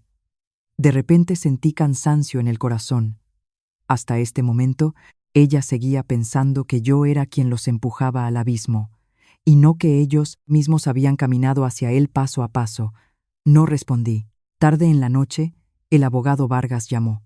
Marcos, la parte de Elena acaba de contactar. Quieren renegociar las condiciones. Ella dice que puede renunciar a exigir la mitad del piso, pero quiere que retires la denuncia contra su hermano. Y al mismo tiempo, que la ayudes a devolver la cantidad de más de 25.000 euros relacionada con Javier fríamente. Es decir, quiere que yo pague por sus errores y encima perdone a quien me calumnió. Exactamente. No acepto. El abogado Vargas no se sorprendió. También pensé que responderías eso. Pero hay un problema nuevo. La parte de Lucía acaba de informar que el dinero que Javier transfirió a Elena podría ser considerado activo relacionado con el caso de investigación. Si Elena no puede demostrar un origen legal o no lo devuelve, tendrá grandes problemas. Miré por la ventana. La ciudad de noche brillaba, pero el corazón humano tenía demasiados rincones oscuros. Ese es su problema. Al otro lado hubo silencio unos segundos. Marcos, has cambiado mucho. Respondí muy bajo. No es que haya cambiado. Es solo que antes siempre cedía, y por eso los demás pensaban que no tenía límites. Apenas colgué. Sonó el timbre del piso a través de la cámara del móvil. Abrí la aplicación de vigilancia. Elena estaba delante de la puerta, sosteniendo una pequeña bolsa de papel. No estaba doña Carmen, no estaba Rafa, solo ella. Pelo suelto, la cara pálida sin maquillaje. El vestido del otro día estaba arrugado. Volvió a tocar el timbre y miró directamente a la cámara. Marcos, sé que estás mirando. Solo quiero hablar por última vez. No hace falta que entre en casa. Ábreme la puerta unos minutos, por favor. No me moví. El piso detrás de mí estaba en un silencio sepulcral. En la pared del salón todavía estaba colgada nuestra foto de boda. No había tenido tiempo de quitarla. En la foto, Elena sonreía muy feliz y yo la miraba con ojos que pensaban que era para toda la vida. Fuera de la puerta, ella agachó la cabeza, abrió la bolsa de papel y sacó una caja de fresas. ¿Te acuerdas? Cuando nos casamos, cada vez que trabajabas hasta tarde y llegabas a casa, yo compraba fresas y las dejaba en la nevera para ti. Decías que comerlas te quitaba el cansancio. Miré la caja de fresas rojas y brillantes en la pantalla. Se me hizo un nudo en la garganta por un instante muy breve.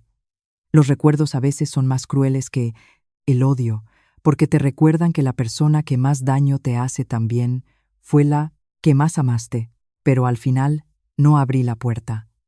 Elena se quedó allí mucho tiempo y luego rompió a llorar.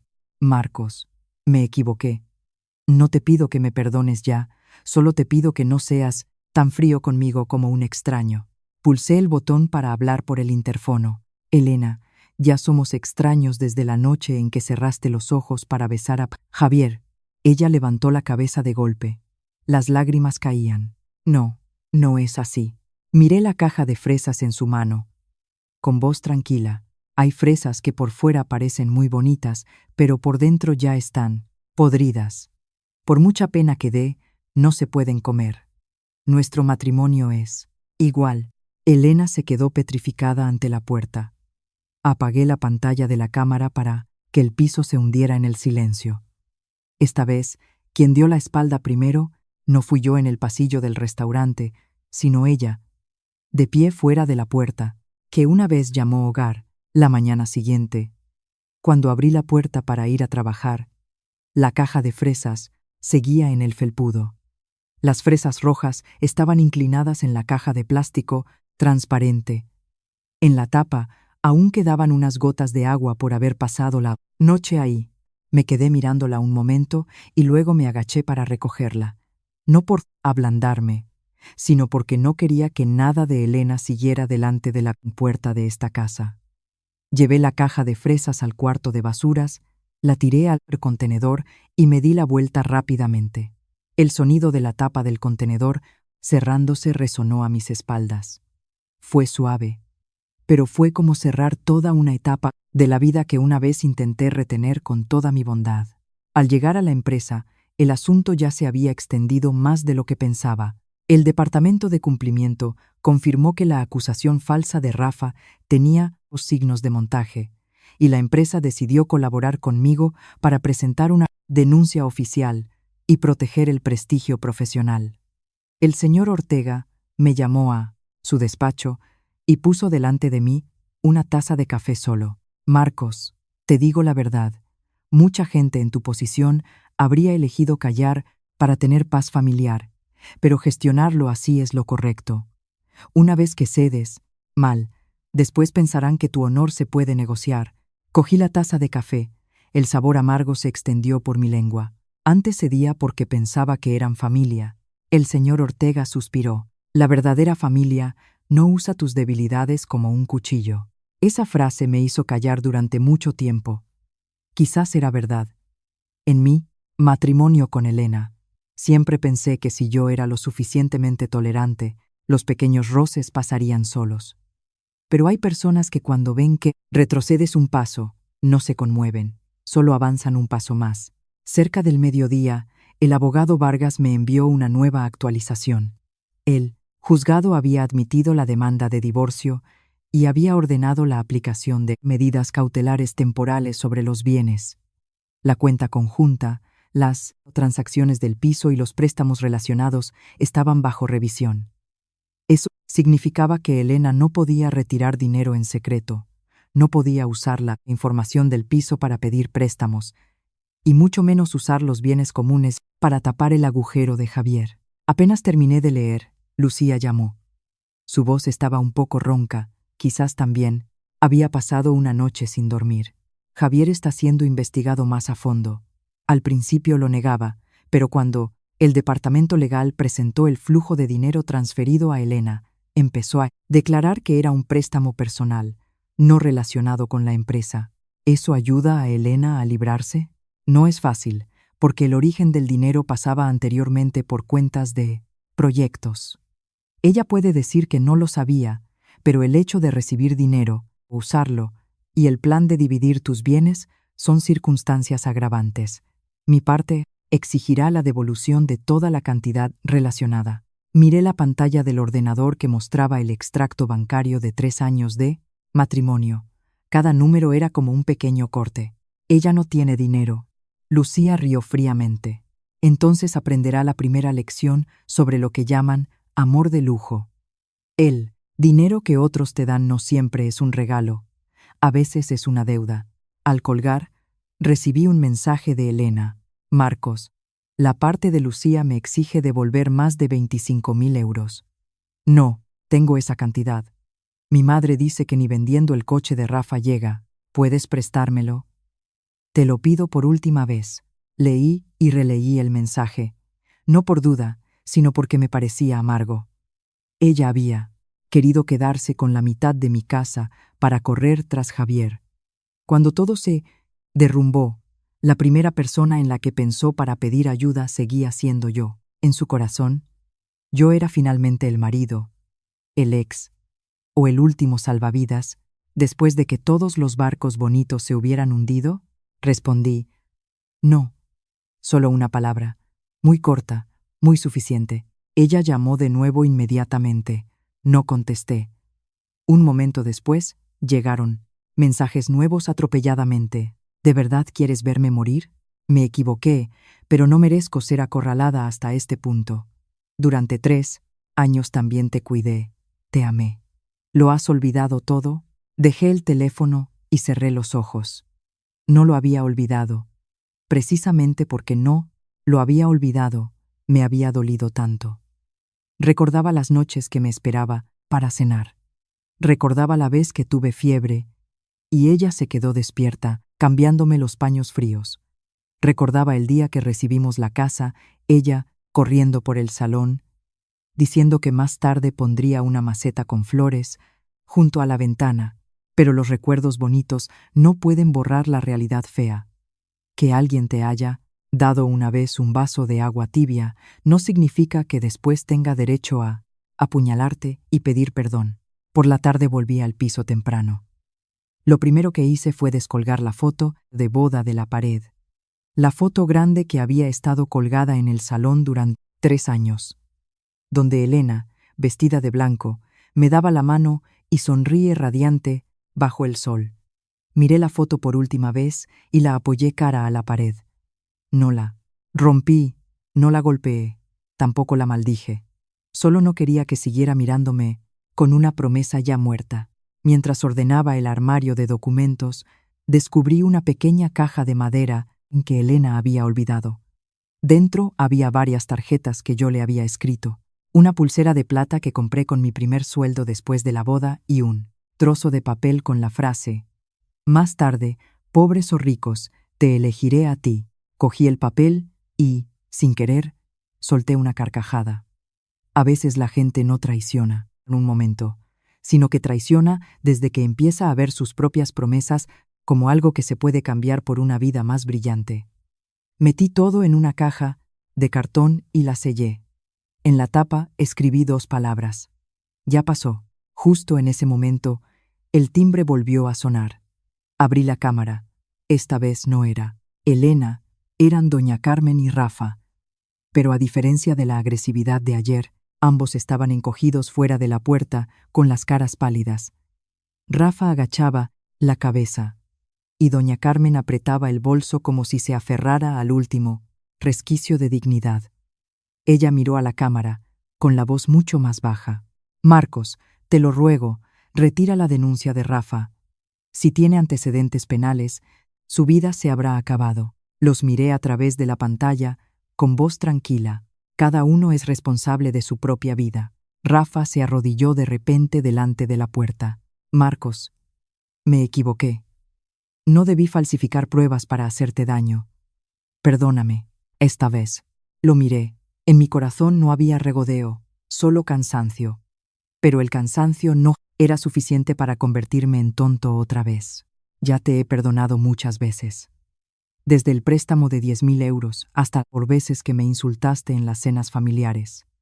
Esta vez deja que la ley te enseñe en mi lugar. Apagué la pantalla exterior. El sonido de los lloros de doña Carmen resonó a través de la puerta y luego se fue apagando. Me quedé de pie en el salón, más vacío que de costumbre, mirando el trozo de pared donde acababa de quitar la foto de boda. Resulta que cuando uno limpia el pasado, la casa no se vuelve fría, solo más silenciosa. Y ese silencio me hacía saber que todavía estaba vivo, que todavía había camino por recorrer. 3 días después recibí la notificación oficial del abogado Vargas. La primera sesión de conciliación antes del juicio se había fijado para el viernes por la Carramo, mañana. Durante ese tiempo, Elena casi desapareció de mi vida. Ya no llamaba atropelladamente, no enviaba mensajes de reproche. Tampoco se quedaba delante la puerta del piso con una caja de fresas y lágrimas. Ese silencio no me alivió, como pensaba. Era como la calma antes de una gran tormenta. Cuando el cielo está más tranquilo, más se sabe que los truenos se están acumulando detrás. El viernes por la mañana llegué al centro de mediación familiar junto con el abogado Vargas. El pasillo del edificio era frío y luminoso. El olor a papeles, a friegazuelos y a café barato de máquina automática se mezclaba en una sensación muy difícil de describir. Antes pensaba que si algún día tenía que venir a este lugar para terminar mi matrimonio, me dolería tanto que no podría mantenerme en pie. Pero qué extraño, cuando realmente entré, solo sentí vacío en el corazón. Elena ya estaba sentada dentro. Llevaba una camisa blanca, pantalones negros de vestir y el pelo recogido en una coleta baja. Sin el vestido negro seductor, sin el bolso de marca, sin la capa de maquillaje afilado. Como el día que vino al despacho del abogado, había adelgazado visiblemente. Los pómulos marcados, los ojos con ojeras. A su lado había una joven abogada. Doña Carmen y Rafa no aparecieron. Quizás finalmente entendieron que cuanto más intervenían, peor se ponían las cosas. Cuando entré, Elena me miró mucho tiempo y luego agachó la cabeza. «¿Has venido?» Arrastré la silla y me senté enfrente. Sí. Solo una palabra, tan corta que hasta yo mismo la sentí extraña. Antiguamente, si ella decía una frase así, yo preguntaría inmediatamente: «¿Has desayunado? ¿Dormiste bien anoche?». Ahora esas preguntas se quedaban atoradas en mi garganta, sin razón para salir. El mediador comenzó con algunas frases de procedimiento y luego preguntó si las partes todavía tenían posibilidad de reconciliación. Elena apretó las manos sobre el regazo. Vi que la alianza de boda todavía estaba en su dedo anular. Ese anillo lo compré con el bono de fin de año, el primer año después de la boda. No, era caro. Pero cuando se lo puse en la mano, pensé que mi vida finalmente tenía un lugar al que volver. El mediador me miró primero. «Señor Marcos, ¿cuál es su postura?». Respondí: «Estoy decidido a divorciarme». Elena tembló ligeramente, pero no levantó la cabeza. El mediador se giró hacia ella. «Señora Elena». Ella guardó silencio mucho tiempo y luego dijo en voz baja: «Estoy de acuerdo con el divorcio». Aunque ya estaba preparado, al escuchar de su propia boca esa frase, el corazón me dio un vuelco muy ligero, no de arrepentimiento, sino la sensación de que una última puerta en mi interior acababa de cerrarse. La abogada de Elena comenzó a exponer el deseo de ajustar las condiciones económicas. Dijo que Elena aceptaba renunciar a exigir la mitad del piso, solo pedía recibir la compensación correspondiente a la aportación después del matrimonio y una ayuda temporal para estabilizar su vida después del divorcio. El abogado Vargas presentó el cálculo que había preparado, cada partida clara, cada justificante completo. Nadie levantó la voz, nadie golpeó la mesa, pero precisamente esa calma me hacía sentir más dolor que las discusiones. Un matrimonio de 3 años finalmente se puso sobre la mesa, dividido en entrada, hipoteca, extractos, facturas, porcentaje de aportación y responsabilidad de devolución. Elena de repente habló: «Marcos, la parte de Lucía me está exigiendo devolver el dinero de Javier. Sé que no tengo derecho a pedirte ayuda, pero quiero preguntar, si acepto firmar, según tus condiciones, ¿puedes dejarme pagar poco a poco la parte de la compensación que debo recibir? Es decir, que tú retengas una parte para pagar a ese lado. Más tarde, cuando trabaje, te lo devolveré». La miré. Esta era la primera vez en muchos días que no usaba lágrimas para presionarme, tampoco usaba los 3 años de matrimonio para negociar. Su voz era muy baja, como la de alguien que finalmente ha sido despertado por la realidad. Me giré hacia el abogado Vargas. Él pensó unos segundos y dijo: «Técnicamente, se puede establecer un acuerdo a 3 bandas si la parte que exige la devolución está de acuerdo. Pero Marcos no tiene la obligación de asumir esa deuda». Elena se apresuró a decir: «Lo sé, solo preguntaba». Miré el anillo en su mano. «Elena, no voy a pagar la deuda por ti, pero la parte de la compensación legal que te pertenece, si quieres usarla para gestionar ese dinero, no te lo impediré. Tampoco te obligaré a devolvérmelo poco a poco. Considéralo la última parte que hago correctamente según la ley y según mi conciencia». Los ojos de Elena se enrojecieron. «Gracias, no me des las gracias. Después de hoy ya no nos debemos nada». Ella agachó la cabeza. Las lágrimas cayeron sobre el dorso de su mano. Vi que sus hombros temblaban ligeramente, pero ya no quería ofrecerle un pañuelo como antes. La abogada sentada a su lado empujó silenciosamente la caja de pañuelos hacia ella. Ese pequeño detalle me hizo entender muy claramente: el lugar que una vez me perteneció en la vida de Elena ya no necesitaba que yo estuviera allí. La sesión de conciliación duró casi 2 horas. Finalmente, ambas partes acordaron los principios del divorcio. El piso me pertenecía a mí. Yo compensaría a Elena la parte correspondiente según el cálculo legal, la cuenta conjunta se dividiría según el porcentaje después de restar los gastos personales ya demostrados. En cuanto a la denuncia falsa de Rafa, no la retiré, pero acepté que si él colaboraba sinceramente y compensaba los daños al honor, pediría que se considerara una reducción de la pena. Cuando salí de la sala, Elena me llamó. Marcus. Me detuve. ¿Después me odiarás? Me giré para mirarla. El sol en el pasillo iluminaba su cara delgada, recordándome a la chica que una vez esperó bajo el alero de la empresa a que yo saliera del trabajo, con 2 tés en la mano, sonriendo hasta cerrar los ojos. Yo la había amado. Eso era verdad. Pero el amor verdadero no podía salvarla. Traición también verdadera. Dije, una vez te odié, pero ahora ya no quiero odiarte. Odiarte también es una forma de seguir manteniéndote en mi vida. Ya no quiero. Elena rompió a llorar sin sonido. Me di la vuelta. Esta vez ella no me llamó de nuevo. Al bajar las escaleras, recibí un mensaje de Lucía. Javier ha sido imputado oficialmente. Ha confesado una parte. Elena podría ser citada para declarar y justificar el dinero recibido. Prepárate. Puede que te busque otra vez. Miré el mensaje y bloqueé la pantalla. El viento soplaba en el patio frente al edificio. El sol deslumbraba tanto que tuve que entornar los ojos. Sabía que el camino por delante todavía tenía problemas, pero al menos había pasado la parte más difícil, la parte de tener que soltar con mis propias manos a la persona que una vez amé. Apenas llegué a la empresa, recibí una llamada de un número fijo desconocido. Al otro lado había una voz femenina seria, presentándose como perteneciente a la Unidad de Delitos Económicos. Me citaron esa tarde para colaborar como proveedor de documentos relacionados con el caso de Javier. No me sorprendió. Desde el mensaje de Lucía, sabía que el nombre de Elena seguramente sería arrastrado en ese flujo de dinero ilegal.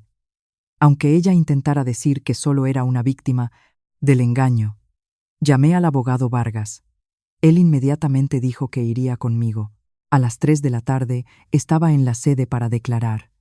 Pasillo largo, luz, blanca, el sonido de los pasos resonando fríamente.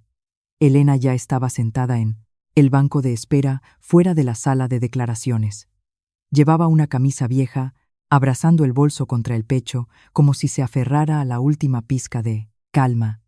Al verme, se levantó de golpe, con los ojos rojos. Marcus, me detuve a unos pasos de ella. ¿Te han citado a declarar? La forma de dirigirme a ella hizo que la cara de Elena palideciera. Agachó la cabeza. Con voz temblorosa, me preguntaron por el dinero que Javier transfirió. Dije que no sabía que ese dinero era ilegal, pero preguntaron por qué recibí dinero tantas veces. ¿Por qué usé el dinero para comprar cosas? ¿Por qué todavía le enviaba mensajes hablando de inversión? Yo no supe qué responder. El abogado Vargas, de pie a mi lado, con voz tranquila, solo debe ser sincera. Cuanto más rodeos dé, más perjudicial será. Si es verdad que no conocía el origen ilegal del dinero, solo tiene que demostrar que no participó, que no ayudó a ocultarlo, que no tenía conciencia de ser cómplice. Pero los mensajes sobre la división del piso de Marcos harán que los investigadores evalúen que usted tenía una motivación económica muy clara. Elena se mordió el labio hasta hacerse sangre. No pensé que todo fuera tan grave. Javier dijo que era dinero suelto, que me lo prestaba para que luego lo aportara a un fondo propio. Yo solo quería una salida de mi vida anterior. La miré. El corazón ya no me dolía como antes. Quizás cuando una herida se abre, demasiadas veces, se vuelve insensible. Tu vida anterior era la casa que yo pagaba, las cenas que yo cocinaba cuando trabajabas hasta tarde, el dinero que le enviaba a tu madre en cada fiesta, el préstamo de 10.000 euros de tu hermano que no ha devuelto. Si a eso lo llamas aburrido, entonces sí que necesitabas una salida. Pero no debiste usar un cuchillo para apuñalar a quien te abrió la puerta. Elena rompió a llorar, pero esta vez no replicó. La puerta de la sala de declaraciones se abrió. Un agente la llamó por su nombre. Antes de entrar, Se giró para mirarme. Marcos, si tengo que pagar el precio, ¿te sentirás aliviado? Guardé silencio unos segundos y respondí, no, pero ya no me sentiré culpable. Ella se quedó paralizada y luego agachó la cabeza para entrar. Llegó mi turno de declarar. Todo transcurrió claramente. Entregué la copia de la grabación, los extractos de las transacciones inusuales, los mensajes de Elena mencionando que Javier prometía invertir, junto con los documentos que el abogado Vargas había sistematizado. El agente me preguntó si sabía en qué usaba Elena ese dinero. Respondí con la verdad. Una parte para comprar artículos de lujo, una parte transferida a un paquete de inversión personal, una parte podría haber sido retirada en efectivo. No añadí nada, no especulé con malicia. No necesitaba inventar para que Elena tuviera más culpa. Las cosas que ella había hecho por sí misma ya eran suficientemente graves. Al salir, vi a Lucía de pie al final del pasillo. Acababa de terminar su declaración con el investigador. Su cara seguía fría, pero sus ojos estaban más cansados que la vez que nos vimos en la cafetería. ¿Estás bien?, preguntó. Estoy bien. ¿Y tú? Lucía sonrió fríamente. Bien, a la manera de alguien que acaba de enterrar con sus propias manos un matrimonio podrido. Entiendo esa sensación. Hay matrimonios que no mueren porque se acabe el amor, sino porque una persona ha usado la confianza de la otra como capital para apostar con la ambición. Lucía continuó. Javier declaró que Elena no conocía el origen ilegal del dinero, pero también declaró que ella le insistió muchas veces para que le diera dinero, diciendo que necesitaba demostrarle que había elegido a la persona correcta. Esa frase será perjudicial para ella. Miré la puerta de la sala de declaraciones que seguía cerrada. Ella siempre quiso ganarme. Al final se ha dado cuenta de que esa competición no tenía premio. Lucía guardó silencio un momento y dijo, después de este asunto me divorciaré de Javier. Los bienes a mi nombre están protegidos. Él no se llevará mucho, pero todavía me parece irónico. Pensé que me casaba con un hombre con ambición. Resulta que me casé con un codicioso. Respondí, la ambición hace que la gente suba por su capacidad. La codicia hace que la gente suba a hombros de otros. Lucía me miró. Por primera vez esbozó una sonrisa verdadera. Muy leve pero no fría. Tienes razón. Salimos de la sede al mismo tiempo. Afuera empezaba a llover. Las primeras gotas de la temporada caían sobre el asfalto caliente, levantando un olor a polvo húmedo. Me quedé bajo el alero mirando cómo una agente sacaba a Elena. Ella no corrió hacia mí, solo se quedó a cierta distancia, con los ojos hinchados y rojos. Cuando nuestras miradas se cruzaron, ella inclinó ligeramente la cabeza. No suplicaba, no reprochaba, solo era una inclinación de cabeza muy lenta, como una disculpa tardía que no se podía decir en voz alta. Me di la vuelta primero. La lluvia caía más fuerte, pero mi corazón estaba más ligero que en los días pasados. Sabía que por delante todavía quedaba el juicio, los papeles, los últimos careos. Pero desde ese momento ya no quería demostrar que tenía razón ante nadie. La verdad había llegado sola a donde tenía que llegar. Aquellos que la habían despreciado, finalmente tuvieron que inclinarse ante ella. 2 semanas después, el caso de Javier se convirtió oficialmente en tema de conversación para mucha gente del mundo financiero. Ya nadie lo llamaba vicepresidente con talento, nadie contaba historias de sus viajes a Dubái, conferencias internacionales o rondas de financiación millonarias como antes. Las cosas que él había usado para construir una apariencia deslumbrante ahora se convertían en una broma amarga. Un antiguo compañero de Elena me envió una captura de pantalla del grupo de la promoción. En ella, Dani había cambiado de tono muy rápido, pasando de defender a Javier a ser el primero en llamarlo estafador. Algunos de los que me habían llamado mezquino también enviaron mensajes de disculpa por encima. En resumen, decían que ese día no conocían la situación, que esperaban que no me lo tomara a pecho. Leí y borré todo. Hay disculpas que no llegan porque se den cuenta de su error, sino porque descubren que la persona a la que defendían ha perdido. No, necesitaba ese tipo de palabras. El día del juicio, el sol pegaba muy fuerte. Me puse un traje gris sencillo, llevando toda la documentación necesaria. El abogado Vargas iba a mi lado, recordándome algunos puntos importantes mientras caminábamos, pero en realidad yo lo tenía todo muy claro. Esto ya no era una batalla emocional, esto era solo el último trámite para sellar una verdad que había terminado hacía mucho tiempo. Elena llegó 5 minutos tarde. Iba sola, sin madre, sin hermano pequeño, y sin la arrogancia que una vez me hizo sentir que era una extraña. Llevaba el vestido azul claro que le compré para nuestro segundo aniversario de boda. Lo reconocí inmediatamente, pero no pregunté. Quizás quería usar un último recuerdo para tranquilizarse, o quizás quería recordármelo a mí. Pero los recuerdos, por bonitos que sean, no pueden recuperar la confianza rota. Al pasar a mi lado, dijo en voz baja: «Marcos, hoy firmaré exactamente lo acordado». Asentí. «Bien». Me miró un segundo más. Los ojos se le enrojecieron y se dio la vuelta. El juicio no duró mucho. Las pruebas sobre los bienes, las aportaciones anteriores al matrimonio, el flujo de dinero de la cuenta conjunta, los gastos personales y el acuerdo de conciliación previo se presentaron claramente. Elena no discutió. Su abogada solo pidió al tribunal que registrara la parte de compensación legal, para que ella la usara para gestionar la obligación financiera relacionada con el dinero recibido de Javier.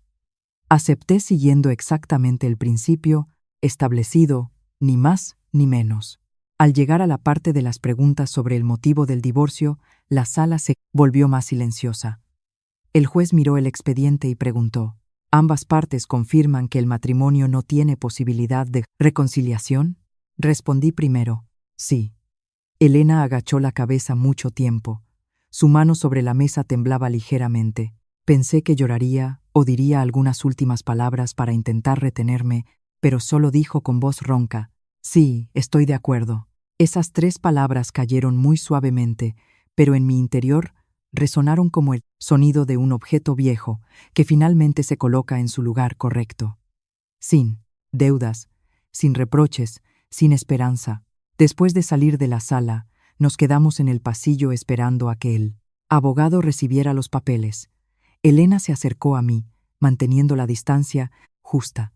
Miró sus manos, donde la alianza de boda ya no estaba. «Ya me he quitado el anillo». «No dije nada. Al quitármelo me acordé del día que lo compraste. Dijiste que el anillo no necesitaba ser muy caro, solo que quien lo llevara fuera sincera. En ese momento me reí de ti por ser anticuado. Ahora que lo pienso, la anticuada era yo. Pensé que lo que brillaba más era más valioso, pero al final me he dado cuenta de que lo más valioso es la persona que nunca calcula contigo». Miré hacia el patio de abajo, donde el sol cubría de blanco los escalones. «Elena, es tarde». Ella asintió. Las lágrimas cayeron, pero no emitieron sonido. «Sé que ya no pido volver. Solo quiero pedir perdón una vez decentemente. Perdón por haberte traicionado. Perdón por dejar que mi madre y mi hermano te hicieran daño.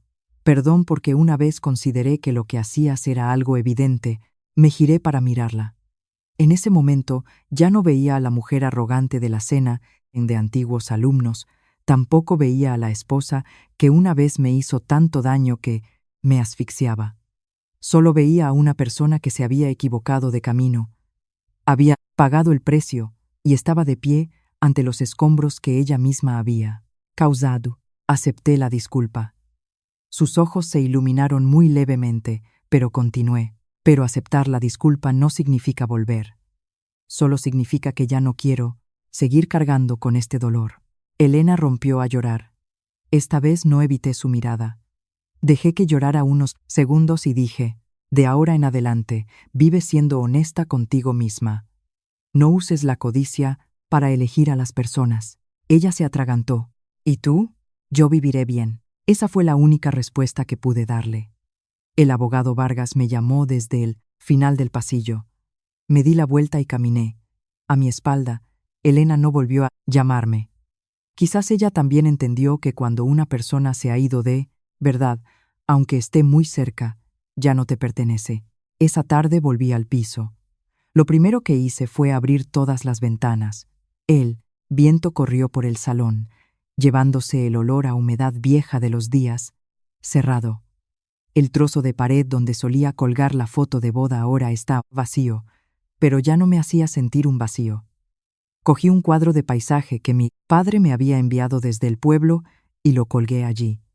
En el cuadro había un pequeño camino que discurría entre campos de olivos después de la lluvia. Al mirarlo, de repente sentí una extraña paz en mi corazón.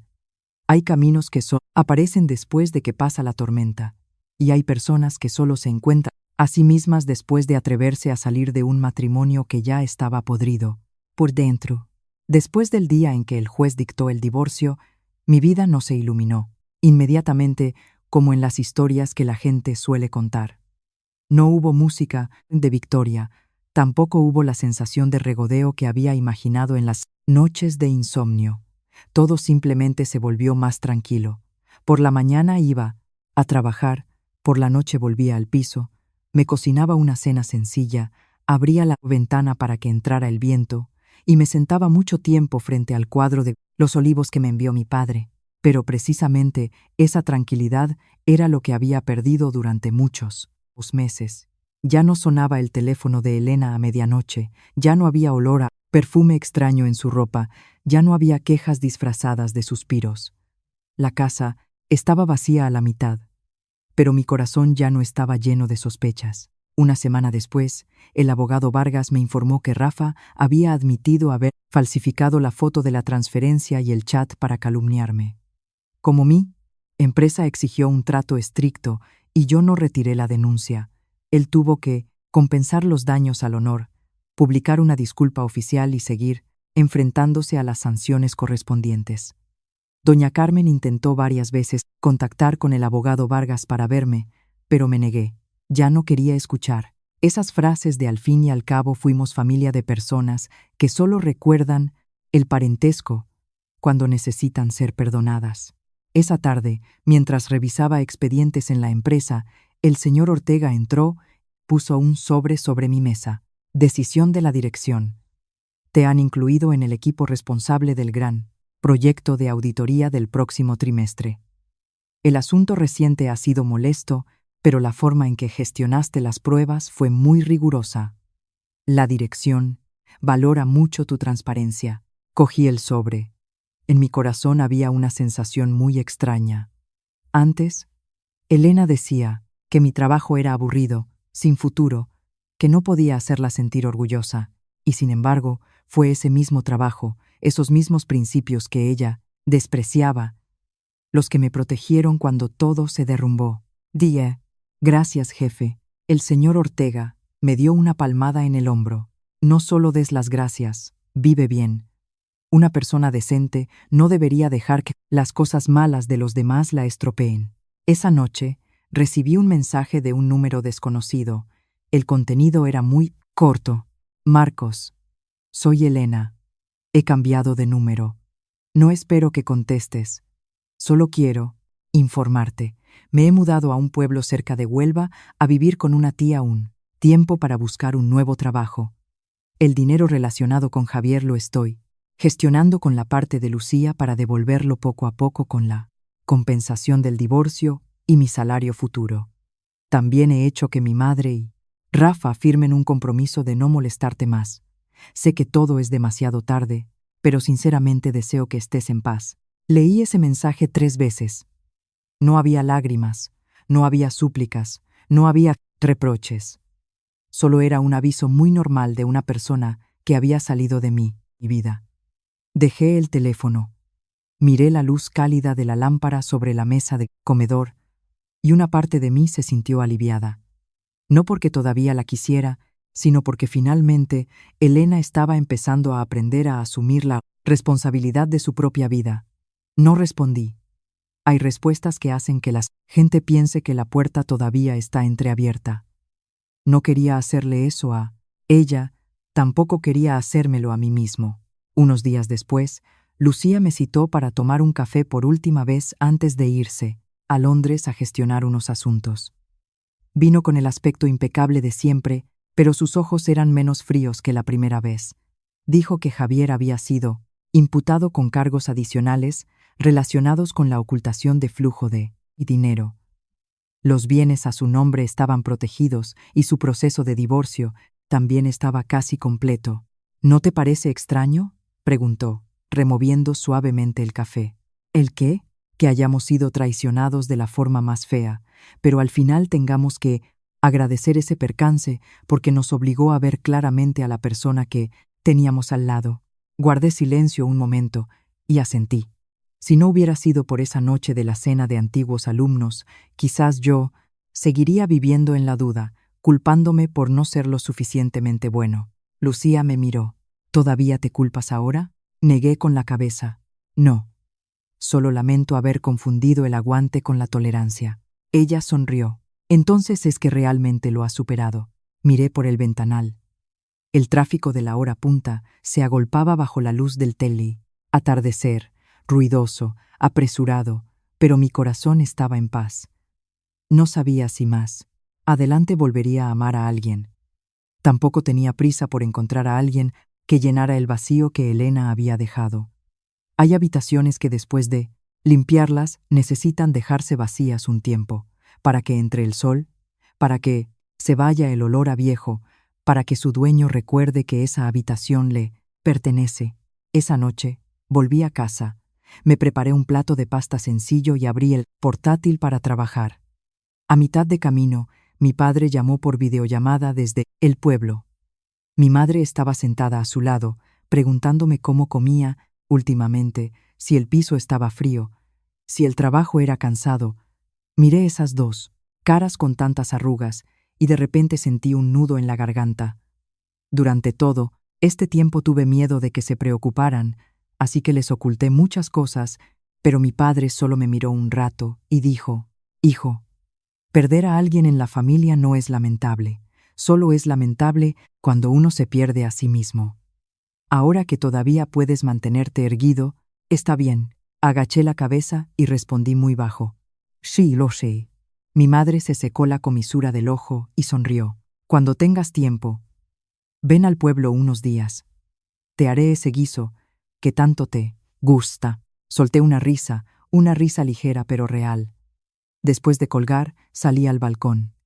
El viento de la noche soplaba. Ya no había olor a perfume extraño, no había discusiones, no había fantasmas de sospecha. Solo la ciudad delante de mí, grande y iluminada. Sabía que la parte final de esta historia estaba llegando. No para vengarme de nadie más, sino para cerrar todo de verdad. Salir del antiguo matrimonio con las manos limpias y el corazón todavía capaz de creer en la bondad.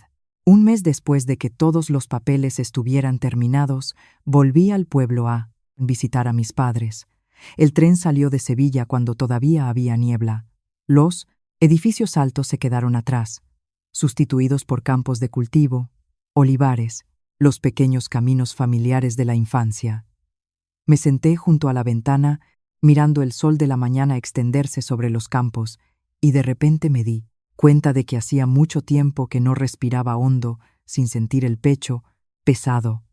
Quizás la paz no es cuando la vida no tiene tormentas, sino cuando en tu interior ya no tienes que vivir con una mentira. Mi madre me recibió en la puerta, con las manos todavía manchadas de harina, porque estaba haciendo dulces. Al verme, sonrió y luego volvió la cara para secarse las lágrimas. Mi padre estaba detrás, delgado pero con la espalda recta, solo asintió con la cabeza como siempre. «Ya has llegado, entra a comer. Tu madre lleva cocinando desde por la mañana». Llevé la bolsa y entré en la vieja casa. El olor a leña, a guiso, a hierbabuena, en el jardín ablandó mi corazón. Durante años me había afanado en construir un hogar en la ciudad, hasta que se rompió y recordé que todavía tenía otro hogar, donde nadie me preguntaba cuánto ganaba, nadie me llamaba aburrido, nadie veía mi esfuerzo como algo evidente. La comida de ese día fue muy sencilla. Un buen potaje, verduras de la huerta, un guiso de carne y fruta fresca. Mi madre no paraba de ponerme comida en el plato, mientras mi padre solo comía en silencio, preguntando de vez en cuando algo sobre el trabajo. Al terminar de comer, salí al jardín con mi padre. Él se sentó bajo el viejo olivo y me sirvió un vaso de orujo de hierbas casero. ¿Todavía estás triste? Miré el líquido ámbar y respondí con la verdad. Todavía un poco, pero ya no duele. Mi padre asintió. Entonces está bien, la gente vive junta. Lo más importante no es la riqueza o la pobreza, sino si todavía saben quererse y respetarse. Una vez que han puesto tu confianza en la balanza con el dinero, retenerlo solo trae más sufrimiento. Guardé silencio durante mucho tiempo. Las palabras de mi padre no eran floridas, pero me hicieron sentir más ligero que todos los consuelos que había escuchado. Antes pensaba que fracasar en el matrimonio era una mancha, pero ahora entiendo que salir de un lugar que ya no es bueno contigo no es un fracaso, es salvarse a uno mismo. Por la tarde recibí un correo electrónico de Elena. Escribía mucho, contando que había empezado a trabajar como comercial en una pequeña empresa cerca de Huelva. El sueldo no era alto, la presión era mucha, pero estaba aprendiendo a vivir con el dinero que ella ganaba. Doña Carmen había dejado de montar escándalos. Y Rafa, después del asunto legal, tuvo que vender la moto para compensar una parte. Ella decía que el dinero relacionado con Javier se estaba resolviendo poco a poco, y que por primera vez en su vida entendía el precio de creer en un brillo falso. Al final del correo, escribió: «No espero que me perdones ninguna vez más. Solo espero que más adelante, cuando te acuerdes de mí, no solo recuerdes la peor parte. Aunque sea tarde, quiero darte las gracias por los años, que me trataste bien de verdad». Leí y no respondí inmediatamente. Salí al borde del campo detrás de la casa, donde el atardecer estaba cubriendo todo de un color dorado suave. Algunos pájaros volaban cruzando el cielo. El viento soplaba entre las hojas de los olivos como un susurro. Me quedé allí mucho tiempo, y finalmente solo respondí una frase: «Deseo que vivas con honestidad el resto de tu vida». Después de enviarlo, borré la dirección de correo de la agenda. No por odio, sino porque nuestro camino juntos realmente había terminado. Hay personas que, una vez amamos, con las que queríamos ir de la mano hasta el final, pero al final solo podemos despedirlas de la memoria con un deseo de paz. Unos meses después, me encargué del primer gran proyecto de auditoría tras el percance. El trabajo era tan intenso que muchas noches volvía a casa cuando la ciudad ya dormía. Pero esta vez, el piso estaba iluminado porque yo encendía la luz. La cena en la mesa era la que yo me había cocinado. La taza de té caliente era la que yo me había preparado. No había nadie esperando, pero tampoco nadie que inquietara mi corazón. Puse una pequeña maceta con flores junto a la ventana, justo en el lugar donde Elena dijo una vez que quería poner la cuna de la bebé. Cuando los primeros capullos florecieron, sonreí sin darme cuenta. La vida no me devolvió el antiguo matrimonio, pero me devolvió a mí mismo. No sé si más adelante encontraré a otra persona. Si la encuentro, espero amar con un corazón más maduro, sin aguantar ciegamente, sin usar el sacrificio para cambiarlo por afecto. Si no, seguiré viviendo bien, porque después de todo, entiendo que una persona puede perder un matrimonio, perder a alguien que amó mucho, pero definitivamente no puede perder el autorrespeto y la capacidad de vivir con honestidad.